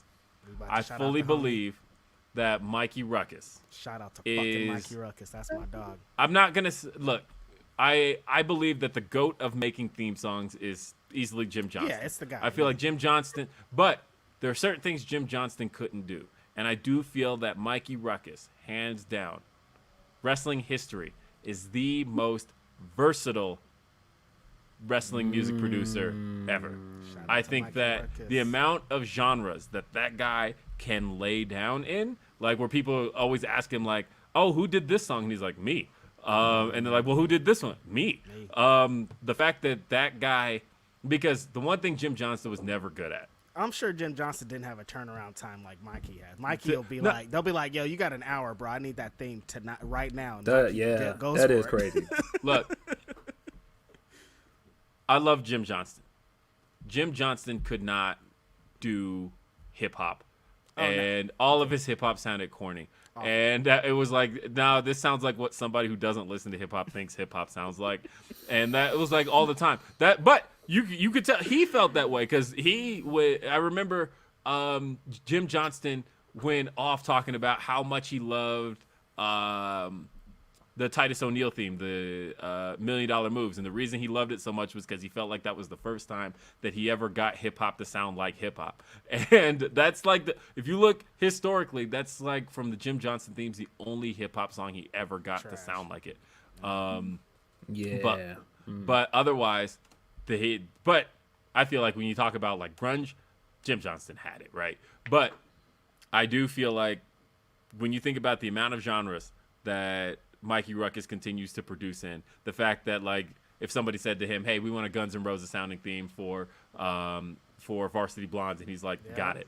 But then turns around and does the Wheeler Yuta theme this week. And then he's got a banger that I think is supposed to debut this Wednesday that is really good.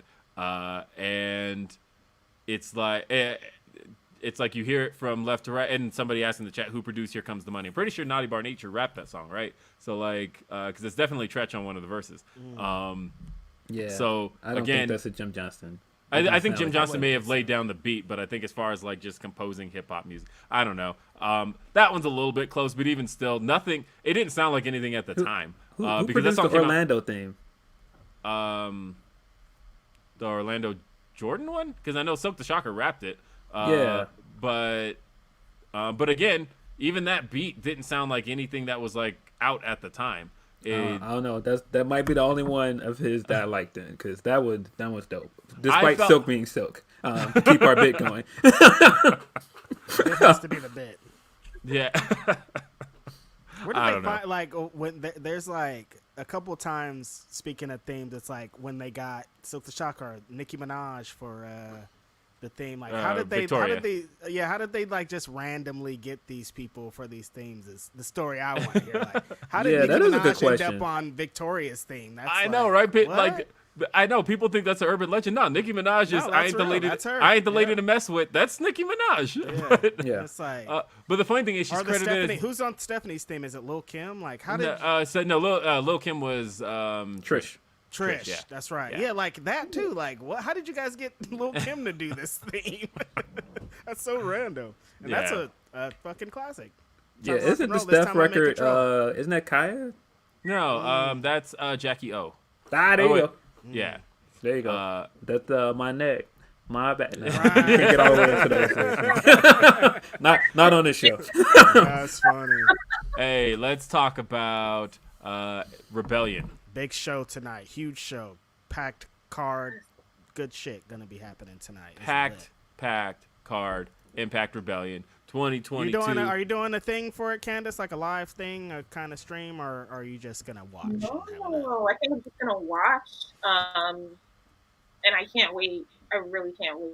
It's an incredible show. I think a live is gonna have to for something else. I'll make that announcement, but not for the Impact. I'll let you guys know after. But I can't wait for Impact. I love the fact that when I go on Twitter now, more people are watching it.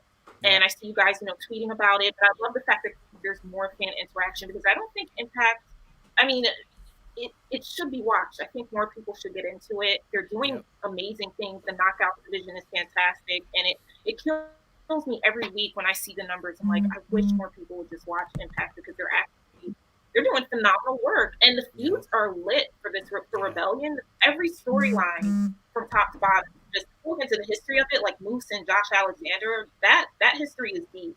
That feud is so deep. I can't wait to see it. People are very connected to that. I mean, I know what the deal with Impact is. I think there are certain things that Impact has just never had.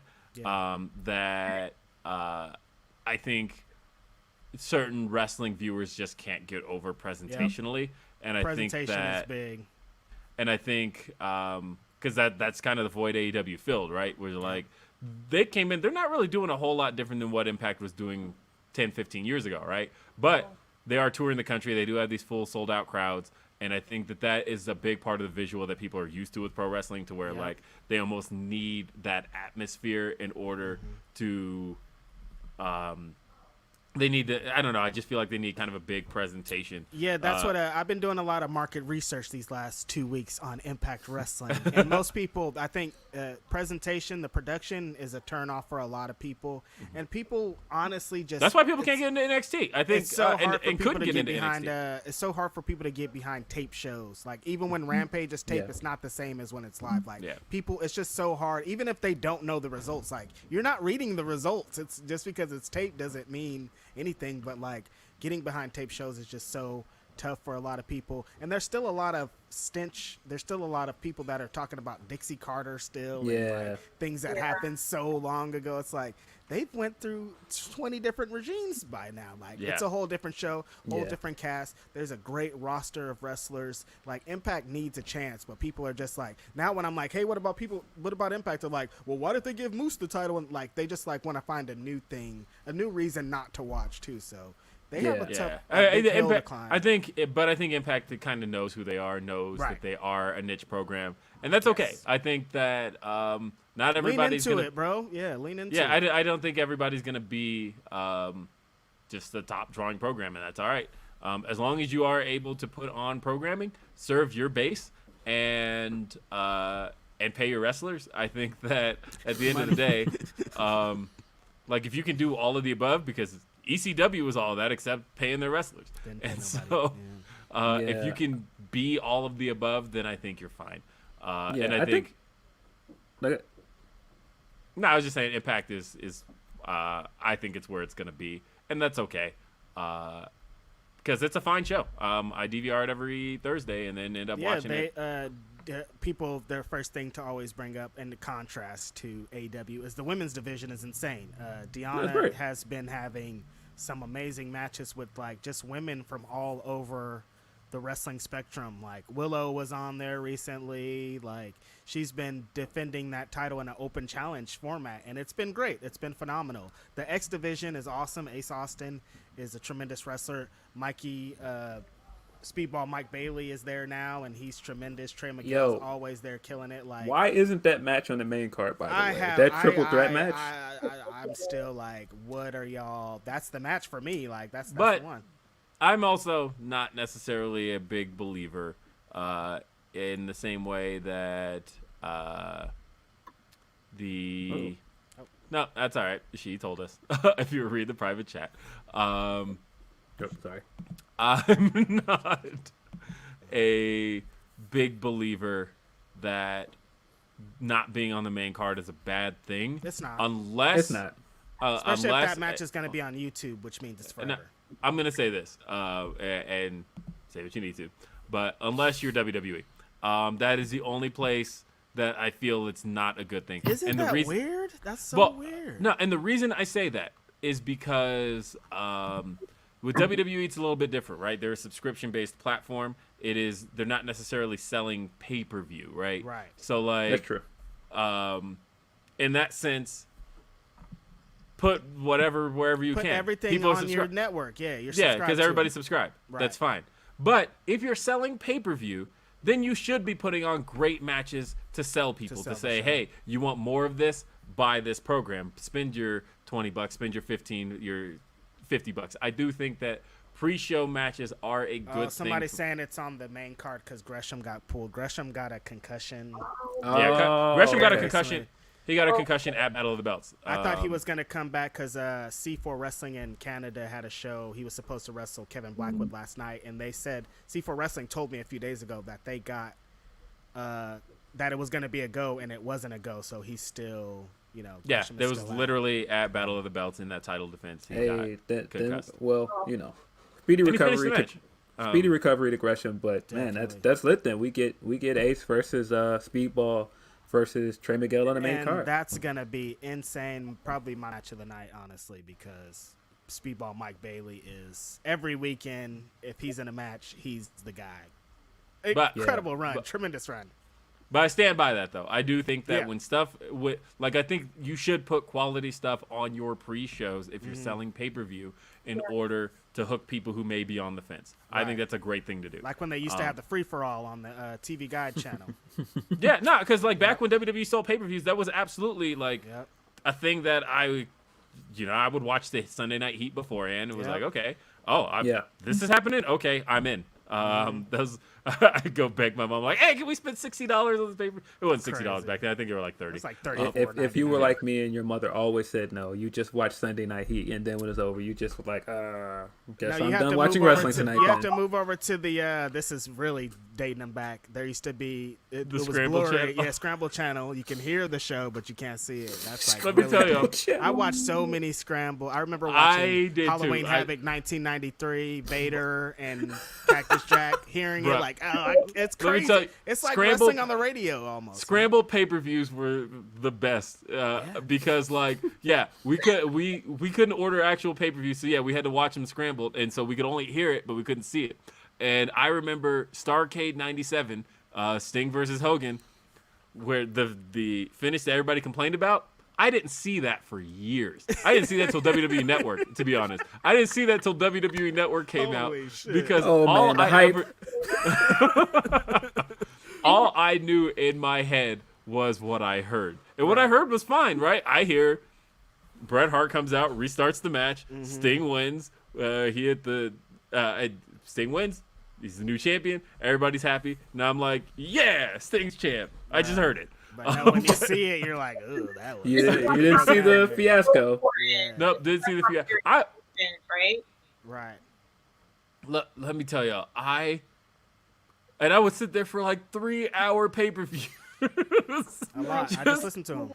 I would just listen to it. I was listening to JR screaming his head out. I never saw, until the highlight clips, Mick Foley getting thrown off the cell. Oh, shit. I just heard it. I was watching that show. I just heard, as God is my witness, you killed him. He's broken in half. And I'm like, is he? That sucks. Is he? I wonder what happened. I remember that vividly. Now everybody's just so spoiled, dude. $9.90 when they started selling $9.99 pay-per-views, I was like, "Yo, come on, dude." When I was 13, man. I would cry to have a $9.99 pay-per-view. Yeah. Man, I mean, to the point with Impact, like, I know people are like, I don't know where to find it. Yo, you can watch it for 99 cents on YouTube. Yes, just get their streaming. Yeah, 99 cents. You can watch the Impact Wrestling shows every week on YouTube. They're trying to get it to you. They're on AXS regularly, and a lot of people don't get that channel, and they don't know where to find Impact, but you can find it for 99 cents. On subscribe to YouTube. I was saying to somebody on Twitter yesterday, so I do get access through my cable package. I get it too. And the reason that I get it is because I don't pay full price for cable, and I never will, because in 2016, the service that is now known as Direct... I've heard this story 20 times from Washington. It's fucking great. The service currently known as DirecTV Stream. They announced an alpha program, and then they did the beta, right? And they needed testers. So I signed up for it, because one of the things they had said is if you sign up for this test for this service in 2016, you will get this price for the life of the service. For as long as you keep this service, we will give you every single channel the service offers for our lowest price, and you're locked in for life. And so, I signed up for a tester for, at the time, it was DirecTV Now, and then it later became AT&T TV, and it's now DirecTV Stream, which now is currently the hardest they're pushing it. But to this day, I barely pay shit, and I get every fucking channel. And they've been trying to get me out of that package. They'll call me and they'll be like, "Hey, so we got this new offer that's got blah blah blah blah blah." And I'm like, "Oh, that's cool. What does that do to my beta deal?" And they're like, "Well, it would null it." And I'm like, "Then I'm good." Keeping the same one forever. I'm like, I'm keeping this goddamn deal for the rest of my life. It gives me every fucking bullshit ass regional sports network. I get them all. Ocho. And I'm like, I am never dropping this package. Let me tell you how dumb and obsessed I am with keeping this.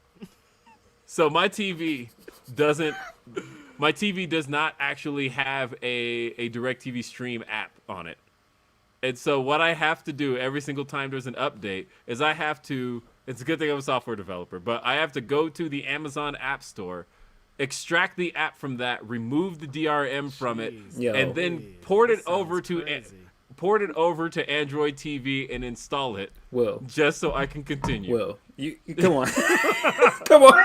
You don't have to do all of this. You know how expensive cable is? I'm not fucking doing it. I know, and that's why y'all are gonna have to pry this from my cold, dead hands. I am not giving this shit I feel you, but man, that's a lot.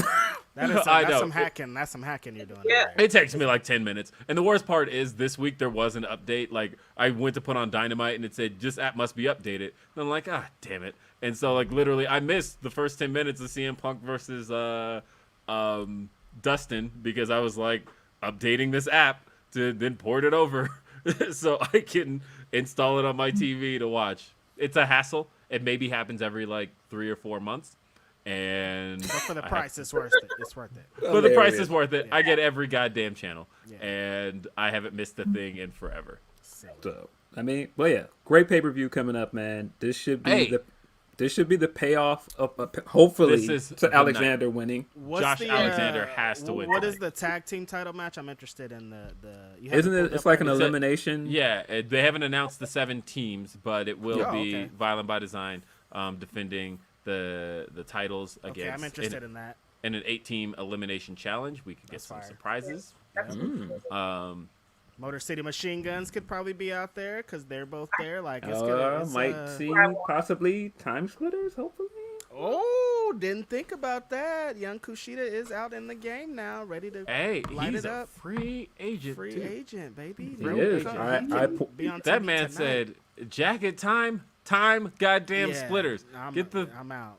We out of here, bro. Yeah, no, we got. I pointed it out during Dynamite when Kyle won his match. I was like, wait, Kyle is qualifying for a tournament, and his most famous match is a tournament match versus Kushida. Let's go. Well, Kushida is out there, and we got Tasha Steelz defending the title against Rosemary. Deonna Purrazzo is going to defend the AAA title against Taya Valkyrie. Oh, yeah. Looking forward to that one. That's going to be a good one. Chris Bay versus Eddie Edwards. Chris Bay tweeted earlier about how he missed last year's Rebellion and not going to miss this one. That's fire. I kind of feel like they're dropping the ball with Chris Bay, honestly. Yeah, I mean, he's Bullet Club. He's you know. Yeah. And Jonah is taking on Ishii. He's out here. Oh, doing his thing. Oh, that match. That's going to be crazy. Wait, what were you saying, Candace? That's going to be an insane match. I'm kind of rooting for Jonah with this one. I'm really hoping he wins this. So. Yeah, I like what Jonah's been doing in Impact. He's been feuding with PCO, and they've just been doing some wacky stuff over there. Yeah, man. Yeah, that last pay-per-view match he had was amazing. Yeah. So, looking forward to this one. But we have one match that's really the match of everybody's faith. Yeah. Because for the Impact title, you got to do the right thing here. You have to reward people's faith tonight. Josh Alexander versus. If Josh Alexander does not win here, everything we talked about as far as Impact and Goodwill is concerned is out the door. People are not coming back. They're gonna ride it. Look, Impact, look, I know you have to, dude. You just have to. Josh Alexander has to win the Impact Wrestling Championship tonight to restore faith in all these people that tuned in last time to see him win, and you guys messed that up pretty bad. So, I thought they did a great swerve last pay-per-view of having him run into the to the arena and sign a contract. And man, kudos. I don't know how they kept that a secret, but that was awesome. That was crazy. I was harassing Sean Rossap to be like, "What's up with the Josh Alexander news?" And he's like, "I don't know, dude." So they really were doing it with Josh Alexander. So yeah, Josh Alexander tonight. It should be the payoff to all this, but also Impact. I don't know. They be doing some wacky stuff so. Wait, is there a women's tag title match too? Yeah, I think it's the. It's on the pre-show. Yeah. So yeah. Influence versus inspiration. I don't know why that's on the pre-show also, but okay. Yeah. Right. I'm assuming our guy Caleb with the K is going to have some shenanigans in that match. Oh no, Caleb with the K is gone. No, he's gone. He's gone. He's no longer. Oh, he's no. not with He Impact announced that anymore. like last week, I believe. Oh no, not the K. Yeah. Caleb with the K. There's a very funny story of me bearing Caleb with the K to Rich Swann and AR Fox one time outside of a PWG show. Good times. I loved it. Hey, Nah, Caleb with a K is winning. I'm not gonna say why, but he's winning. I have a feeling I know why. I know where you're We know why. We know. He's winning, bro. Crying, bro. It's the same reason Miz is winning. Why is that? Miz is 1,000% winning. I love it. We got some humper chats. Watch D-Lo Impact, you guys. Watch Impact. And D-Lo says, hello, everyone. This one isn't wrestling related, but what y'all think about the NBA playoffs so far? I'm not going going to to my camera off here. I'm like, you don't want to talk to either one of my friends today, so I'll talk about it. Yo, the three triple threat Splash Bros, Klay Thompson, Steph Curry, Jordan Poole are lighting Jordan Poole the is world. cooking, Look, bro. you know, remember when I said, oh my goodness. remember I was talking about playoff Steph, and I'm like, playoff Steph is going to be the X factor. Nope, it was actually Jordan Poole. Yep. Nope. Poole is the Poole X said, factor. I got this, Steph. Like, you cool. You can sit up there. Me and Clay are gonna drain it, and then you just come in and pick up the scraps. And like, Steph Curry's picking up the scraps. That's tough. Yeah, Game 3 was kind of the last chance here. That was it for the Nuggets. They almost had it. That was the closest they had come. Was Game 3. So Phil, what the hell happened last night? Fam, I don't know what that was. The Bulls have not had a playoff game in the United Center in 5 years, and they laid an egg last night. Grayson Allen was eating them for lunch. I don't know what the heck that was. Zach LaVine is not playing like he wants a contract. I don't know what he's doing. Zach LaVine's doing. I don't know. It was a bad scene. I mean, I figured they're gonna lose to Milwaukee anyway, but I thought that they were gonna have a better showing in their first home game, and that was awful. I mean, but the playoffs have been good so far. The playoffs have been fire though. Yeah. It's been some good games so trash. far. I can't. Temper your expectations. See, I'm totally kidding. I think that these have been some really exciting games. I just think that as a Nuggets fan, hey, I am a Chicago fan. I am used to disappointment. So when I saw it, I knew. I remember, if you go back to our Swerve interview and he was like, Bulls, I was like, listen, I've been a Bulls fan for a long time. Let's relax. Talk about it. Philly, so disappointment is, you know. Yeah, I don't know what homeboy James Harden is doing for y'all, but I don't know. Philly was supposed to be one of them ones, but I don't know. James Harden at them strip clubs. You know what's up. He don't care about this. Like, he is absolutely making it rain somewhere else. Let's get this game over with. Let me flip some of these dollars, bro. Nah, but like Philly's gonna move on. Like Philly is gonna. That's like, right. Philly's. Yeah. If they can keep it together, they have a chance. Like, they don't want to see Miami though. They don't. Nobody wants to see Miami, but they're gonna sweep the Raptors. Like, this is it. This is. Yeah. But the Nuggets are also about to get swept by Golden State, and Golden State they're not playing. At least we're not getting swept. They had to run to the Golden State Warriors because the Golden State Warriors are just. Hey, but you know what? You know why I could also feel good about us losing in United Center? Because United Center's winning, bro. We listen. United Center's about to win. Is that our next topic? Actually, it's our second to next topic. Got a couple more things. Let's see. Junkie Penguin says, "Love Grapsody." What a name! It was like all one word. So I'm like, I tried to put that together. I'm like, is that Junkie Penguin? I'm like, oh, Junkie Penguin. But somebody said Gresham did wrestle last night. That's interesting. It says, love Grapsody, hoping to still get some stardom at Forbidden Door. I know they have a show in Japan that same weekend, but maybe a few can come over. Kyrie is in stardom now, and she deserves a go-home match in the U.S. in front of live crowds. Blame that other company for that. He knew this conversation was going to happen, or this topic was going to come up, so I'm here for it. Yeah. Let's go. Yeah, I think that them having the show is going to be a conflict, and I just think like people need to like New Japan don't. I mean, they did it at Wrestle Kingdom, but that was just like I don't know if it's gonna. I wouldn't count on it. I think there is potential for a Stardom crossover with American promotions in the future at a big crossover show. I think that Forbidden Door is not that show. I don't think that's going to be the show. Yeah. Right. Yeah. And Joseph Snurk says it won't be Motor City Machine Guns. Sabin is already in the three-way with Jay White and Steve Macklin. Oh, that's right. That's right. Sabin it. But people can wrestle twice on the show. Yeah, man. Time splitters. Time splitters. Let's go. Yeah. Tim Gordon says Ruckus's Owen Hart theme is amazing. That It's Owen very Hart package with the FTR talking about their match with the Owen stuff was tremendous. tremendous stuff. Shot Kid 29 says gonna be there live and can't wait. Bummed Gresham is out, but Bay is gonna tear it down with Edwards. But for me, all are second to Ishii. Yeah. I mean, that Adam Cole match, I'm still kind of confused as why they did that. Feels like some things are happening. I mean, I know why they did it.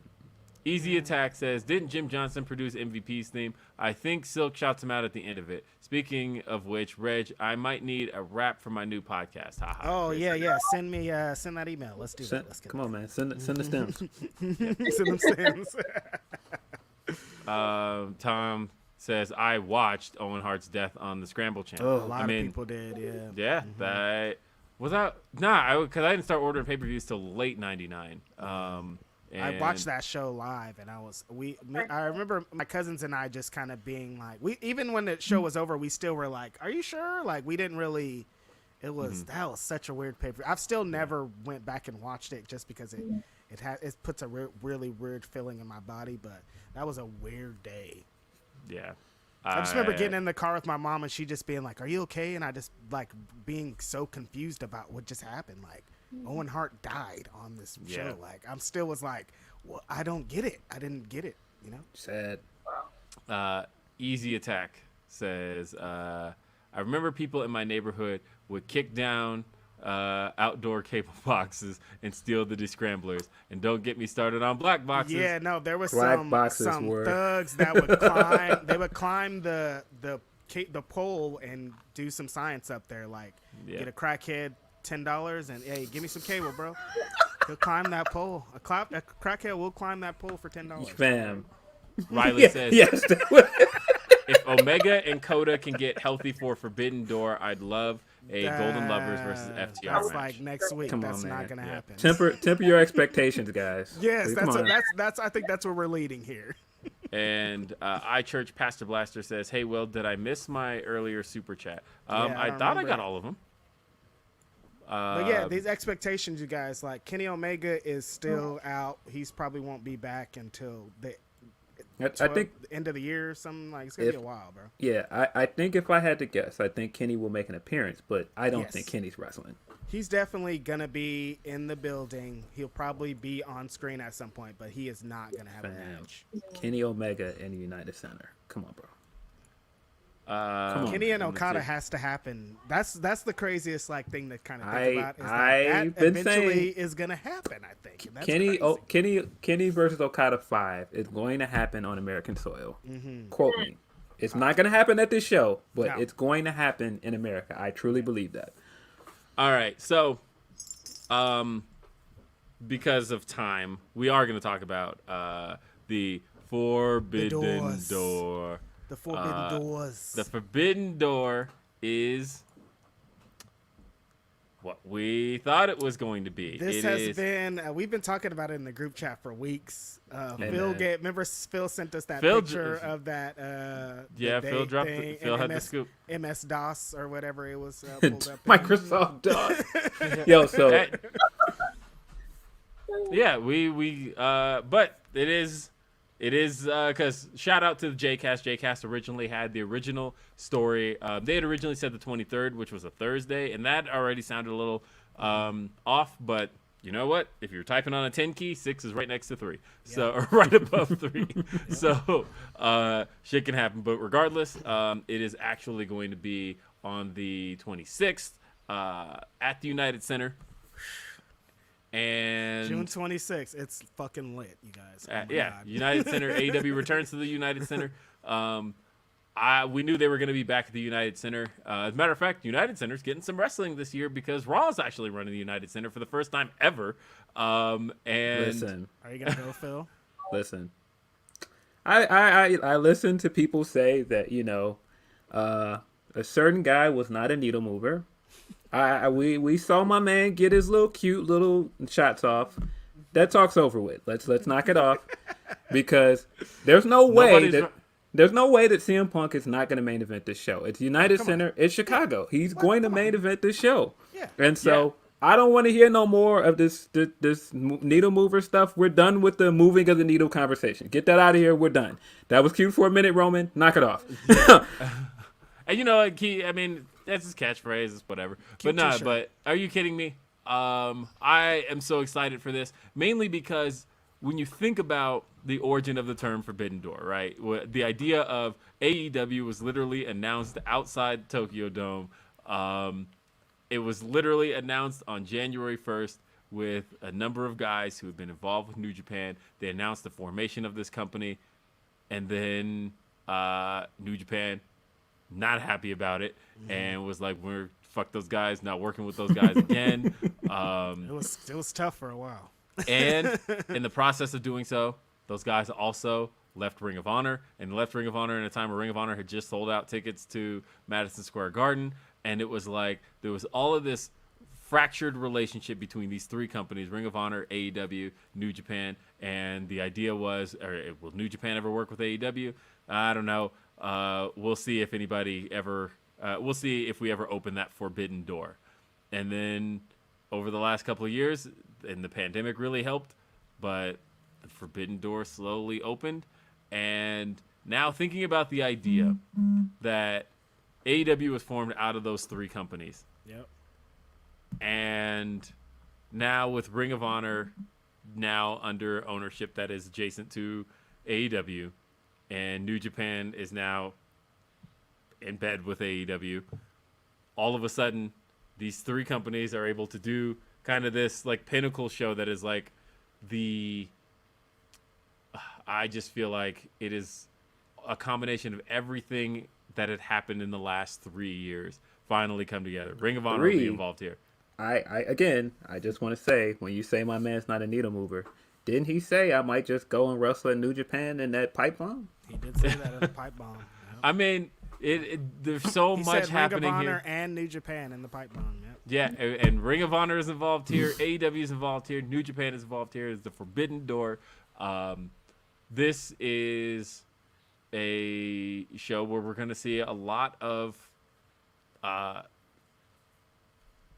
because we've seen people cross over from New Japan, but there's a certain number of names that haven't yet, especially in the last 3 years. The pandemic hasn't allowed certain guys to do the matches they've wanted to do. We know what you're saying. Okada. People want to see Okada. I was building up to Okada. People want to see Okada. People want to see the guy that originated the word Forbidden Door in Tanahashi. Yeah. And Okada, see those two guys. Those two guys are New Japan Pro Wrestling the last 10 or so years. Yeah. Those are the names. No matter, like, we've seen the crossover. We've seen Jay White come over. We've seen Ishii. Just seen Ishii. We've seen him plenty. Suzuki. Yes. But there were two that we have not gotten to see in the last 3 years. Even Kenta came before Punk was here. Remember, he appeared on Dynamite. Like, it's been some crossover, but Okada and Tanahashi are the ones. We need to see those guys against somebody. And here we go. Yeah, I feel like we're definitely... I've been wondering because Mox has been asking for this Tanahashi match for a while. He actually called him out again over the weekend at Windy City Riot after the match with Ospreay, which was amazing. If you guys haven't watched it, please go watch that. That was going to be the number 2 topic, by the way. We just kind of ran out of time. But so your time there. After his match, he was like, I respect Will Ospreay because he accepted the challenge. He came and wrestled. He's not like Tanahashi. And he was like, I'm going to go to DC, and Tanahashi, you better be there. I don't think he's coming to DC. I think he will be in Chicago, Illinois at the United Center. And I think that's where that match is going to happen. Yeah. Tanahashi and Mox. Yeah. I wonder I'm especially... go ahead. I was going to say really quickly, I wonder if this is going to help bring in more casuals for New Japan, because I know everyone on Twitter is like, is this going to bring the numbers up for AEW? But I personally know I need to watch more New Japan. And I'm just thinking, will more casual fans, American fans, get more into New Japan with this? That's just what, Yeah, there has been a big conversation about all of that on Twitter, and I guess we have to kind of address that because, well, here's the only thing I will say. Not every announcement is for... Yes, that. For, I guess... Because they're like, okay, how does this build? How does this grow? Like, not every announcement is like, we're going to make $1 billion and change the world with this. Like, no, we're just going to have a wrestling show that a lot of our fans want to see. That's it. Yeah, it's just, hey, we're here to make you happy. And that's the thing is, like, sometimes announcements are just crowd pleasers. And that's okay. I don't know where it was ever said in that there's a big announcement coming that this is going to be the announcement that grows the casual base. Because, again... I saw somebody on Twitter say that because there's been this argument of the value of casual fans. And I had said that, look, there are casual fans out there. And they were like, but, I just miss the days where you could just talk to anybody on the street about what's happening on pro wrestling. And those days aren't there anymore. And that's what I mean by there's no casual fans. To which I say, you're not talking about casual fans there. You're just talking about fans. Because... those weren't casual fans you were talking to. If you were able to have a conversation with somebody outside of professional wrestling, if you were able to talk to somebody just on the street or your classmates and all that, they weren't just casual fans. They clearly were invested enough in it to consider themselves fans as a whole. Yep. And so that's what you want. You won't want more casual fans. You don't want people who are passive about it, who can take it or leave it. You want people who care. And that's just a fan, period. So if the idea is build more fans, you don't want to do that in a way where people will take or leave it, because obviously there's like celebrity interest, right? We're like AEW brought in Snoop Dogg, AEW brought in Shaq, and it's like, okay, that may get some casual viewership, and that could hook somebody into going, well, now I care about the rest of this. But at the same time, that should never be your focus. Your focus should always be on how do I serve fans, because ultimately fans spend money, fans spend time, and that's all you really want out of pro wrestling. Out of anything, any product you're making, you want people to spend their time and you want people to spend their money, and giving people something that they will spend their time and money on. Hey man, how could you ever see that as a negative? Just to keep that playoff reference going, doing my Kobe clap, ball. So listen. I think people are being disingenuous. Like when people are like, "Oh, I can't go in public and talk to people about wrestling, and that means that wrestling is lesser." I'm going to be completely honest with you. I have more friends that watch wrestling than I ever have in my entire life. I can go to a show and say, "Hey, do you want to go to a show with me?" more than I could ever do that before, because I used to go to shows alone. I used to go and I wouldn't know anybody at shows. Every time I go to a show, I see somebody I know now. And so when people are like, oh, wrestling is down bad because you can't just talk to people in the street about wrestling, that's just not true. I'm sorry. You can't. I do think that there was a point where, wrestling was like water cooler discussion. There was a point in like 2000 where I remember when I was in middle school, we were all standing around and on the blacktop talking about who ran over Stone Cold Steve Austin. None of us knew. We all had our guesses. Mine was Billy Gunn. We all thought. We all had our discussions as far as like that kind of stuff is concerned, and so that's what I mean by like and that's true. Fan bases are definitely down. There's no doubt about that. And we do need to create more fans, but I don't necessarily believe that the idea behind casual viewership, that's a more recent phenomenon. They're not about to be 5 million people watching wrestling every week again. No, exactly. Right. And wrestling is niche, man. Yeah. But maybe you could get there, but I don't necessarily believe that that like I do there are things that create casual viewership. I had a friend who after WrestleMania came to me and was like, "Hey, I heard Logan Paul was on WWE," and he showed me the videos he saw on Instagram and was like, "Hey, this was pretty cool." He didn't keep watching. He just watched for Logan Paul. And and so like that to me is casual viewership, right? That is the I checked this thing out because it hooked me with this other thing. But did he stick around? Did he choose to remain a fan? If not, you got those temporary eyeballs. And so I'm temporary eyeballs don't bring any money. They're gonna watch it on Instacart or Instagram or YouTube and be out. I guess for me, and I'm sitting watching this, and I am in a special case, of course. I was sitting and watching all of this, like, oh, how does this appeal to that person? I don't care. I don't care. This is Chicago, Illinois. We do not get New Japan shows in this city. This is the United Center. This is possibly Punk versus Okada. This is possibly things I've been asking for 5 years. I don't care. Hold on. And there's the thing, as was just brought up in the chat, because we keep bringing up Tanahashi, we keep bringing up Okada. Hey, the match I've been fantasy booking for over a year is Naito versus Orange Cassidy. Book that match. Book that match, man. Naito. I guess Phil's right about one thing. Phil's right about a lot of things, but in this particular case, until I got on Twitter, I hadn't even remotely thought about who this was for. I just thought, this is for me, and I fucking love this. That's Exactly. all I said. Look. Okay, who it's for? This is for me. I'm happy. Look, I tweeted this. Show. I tweeted this Friday, I think, but I think this idea that people think that everything needs to be marketed to them is stupid. Mm-hmm. Everything is not going to market to you. Everything is not going to appeal to your taste. That is a very shallow way to look at the world. It's just not going to be that way. And I'm sorry if it sounds a way, but that's just not how the world works, man.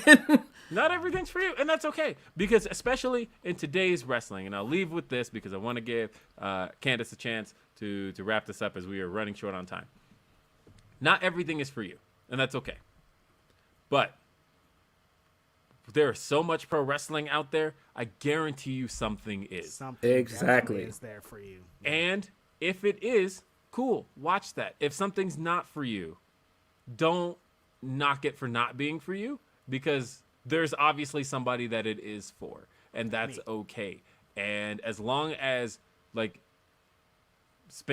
show it with your dollars. Spend on what is for you, and enjoy it. And then don't spend on what's not for you. And you might end up seeing more stuff for you as a result of where you put your dollars. This here's for me, and I'm going. And It is 1,000% for me. It's 4 days away from my birthday. I will be there. I don't care if other people somewhere on Twitter aren't enjoying it, because baby. I will. Yes. Candace. No, 100%. And that's the thing. We live in a world where so many people are so cynical. And it's at a point where just do you. Just watch what you want to watch. Enjoy what you want to enjoy. We were just talking for the longest at the beginning about the 90s. That's the era when a lot of things were marketed to everyone. And a lot of things were mainstream. But now we are spoiled for choice, and that's not a bad thing. Just watch what you want. If you like Impact, watch Impact. If you like AEW, watch AEW. If you like WWE and Roman Reigns and the Usos, watch them. That doesn't make you a bad person, and I think we should get out of that. And I'm not saying it's going to happen overnight, but just enjoy what you want to enjoy. Watch what you want to watch, because it's wrestling. We have more wrestling than ever before. That's amazing. The fact that we can watch it on television, streaming, whatever you want is there at your fingertips, whether it's free or if you want to pay 99 cents, $9.99. So just watch and enjoy it. And I know I'll be watching whether I'm there or whether I'm not there. So that's my wrap up. Yeah. All right. Well, we have run out of time here on Grapsody. So I want to thank Candace for being here and being a part of Grapsody. We'd always love to have you back. Yes. I would love that. Thank you so much, guys. This has been an honor, a pleasure. This was my Saturday brunch. I'm going to go out. I will. Yeah. I promised my kid we get Wendy's Frosties today. So that's what I'm going to go do. And Can you clean that room, though? Oh, this is my daughter. She deserves it. Oh, okay. Should not. The good kid. The kid that brought me the omelet last week. Yeah. So anyway, folks, that's it for this edition of Grapsody. I'm Will Washington for Phil Lindsey, for Righteous Reg, and for our special guest, Candace Cordelia. We will see you next time, and have a great afternoon. Peace.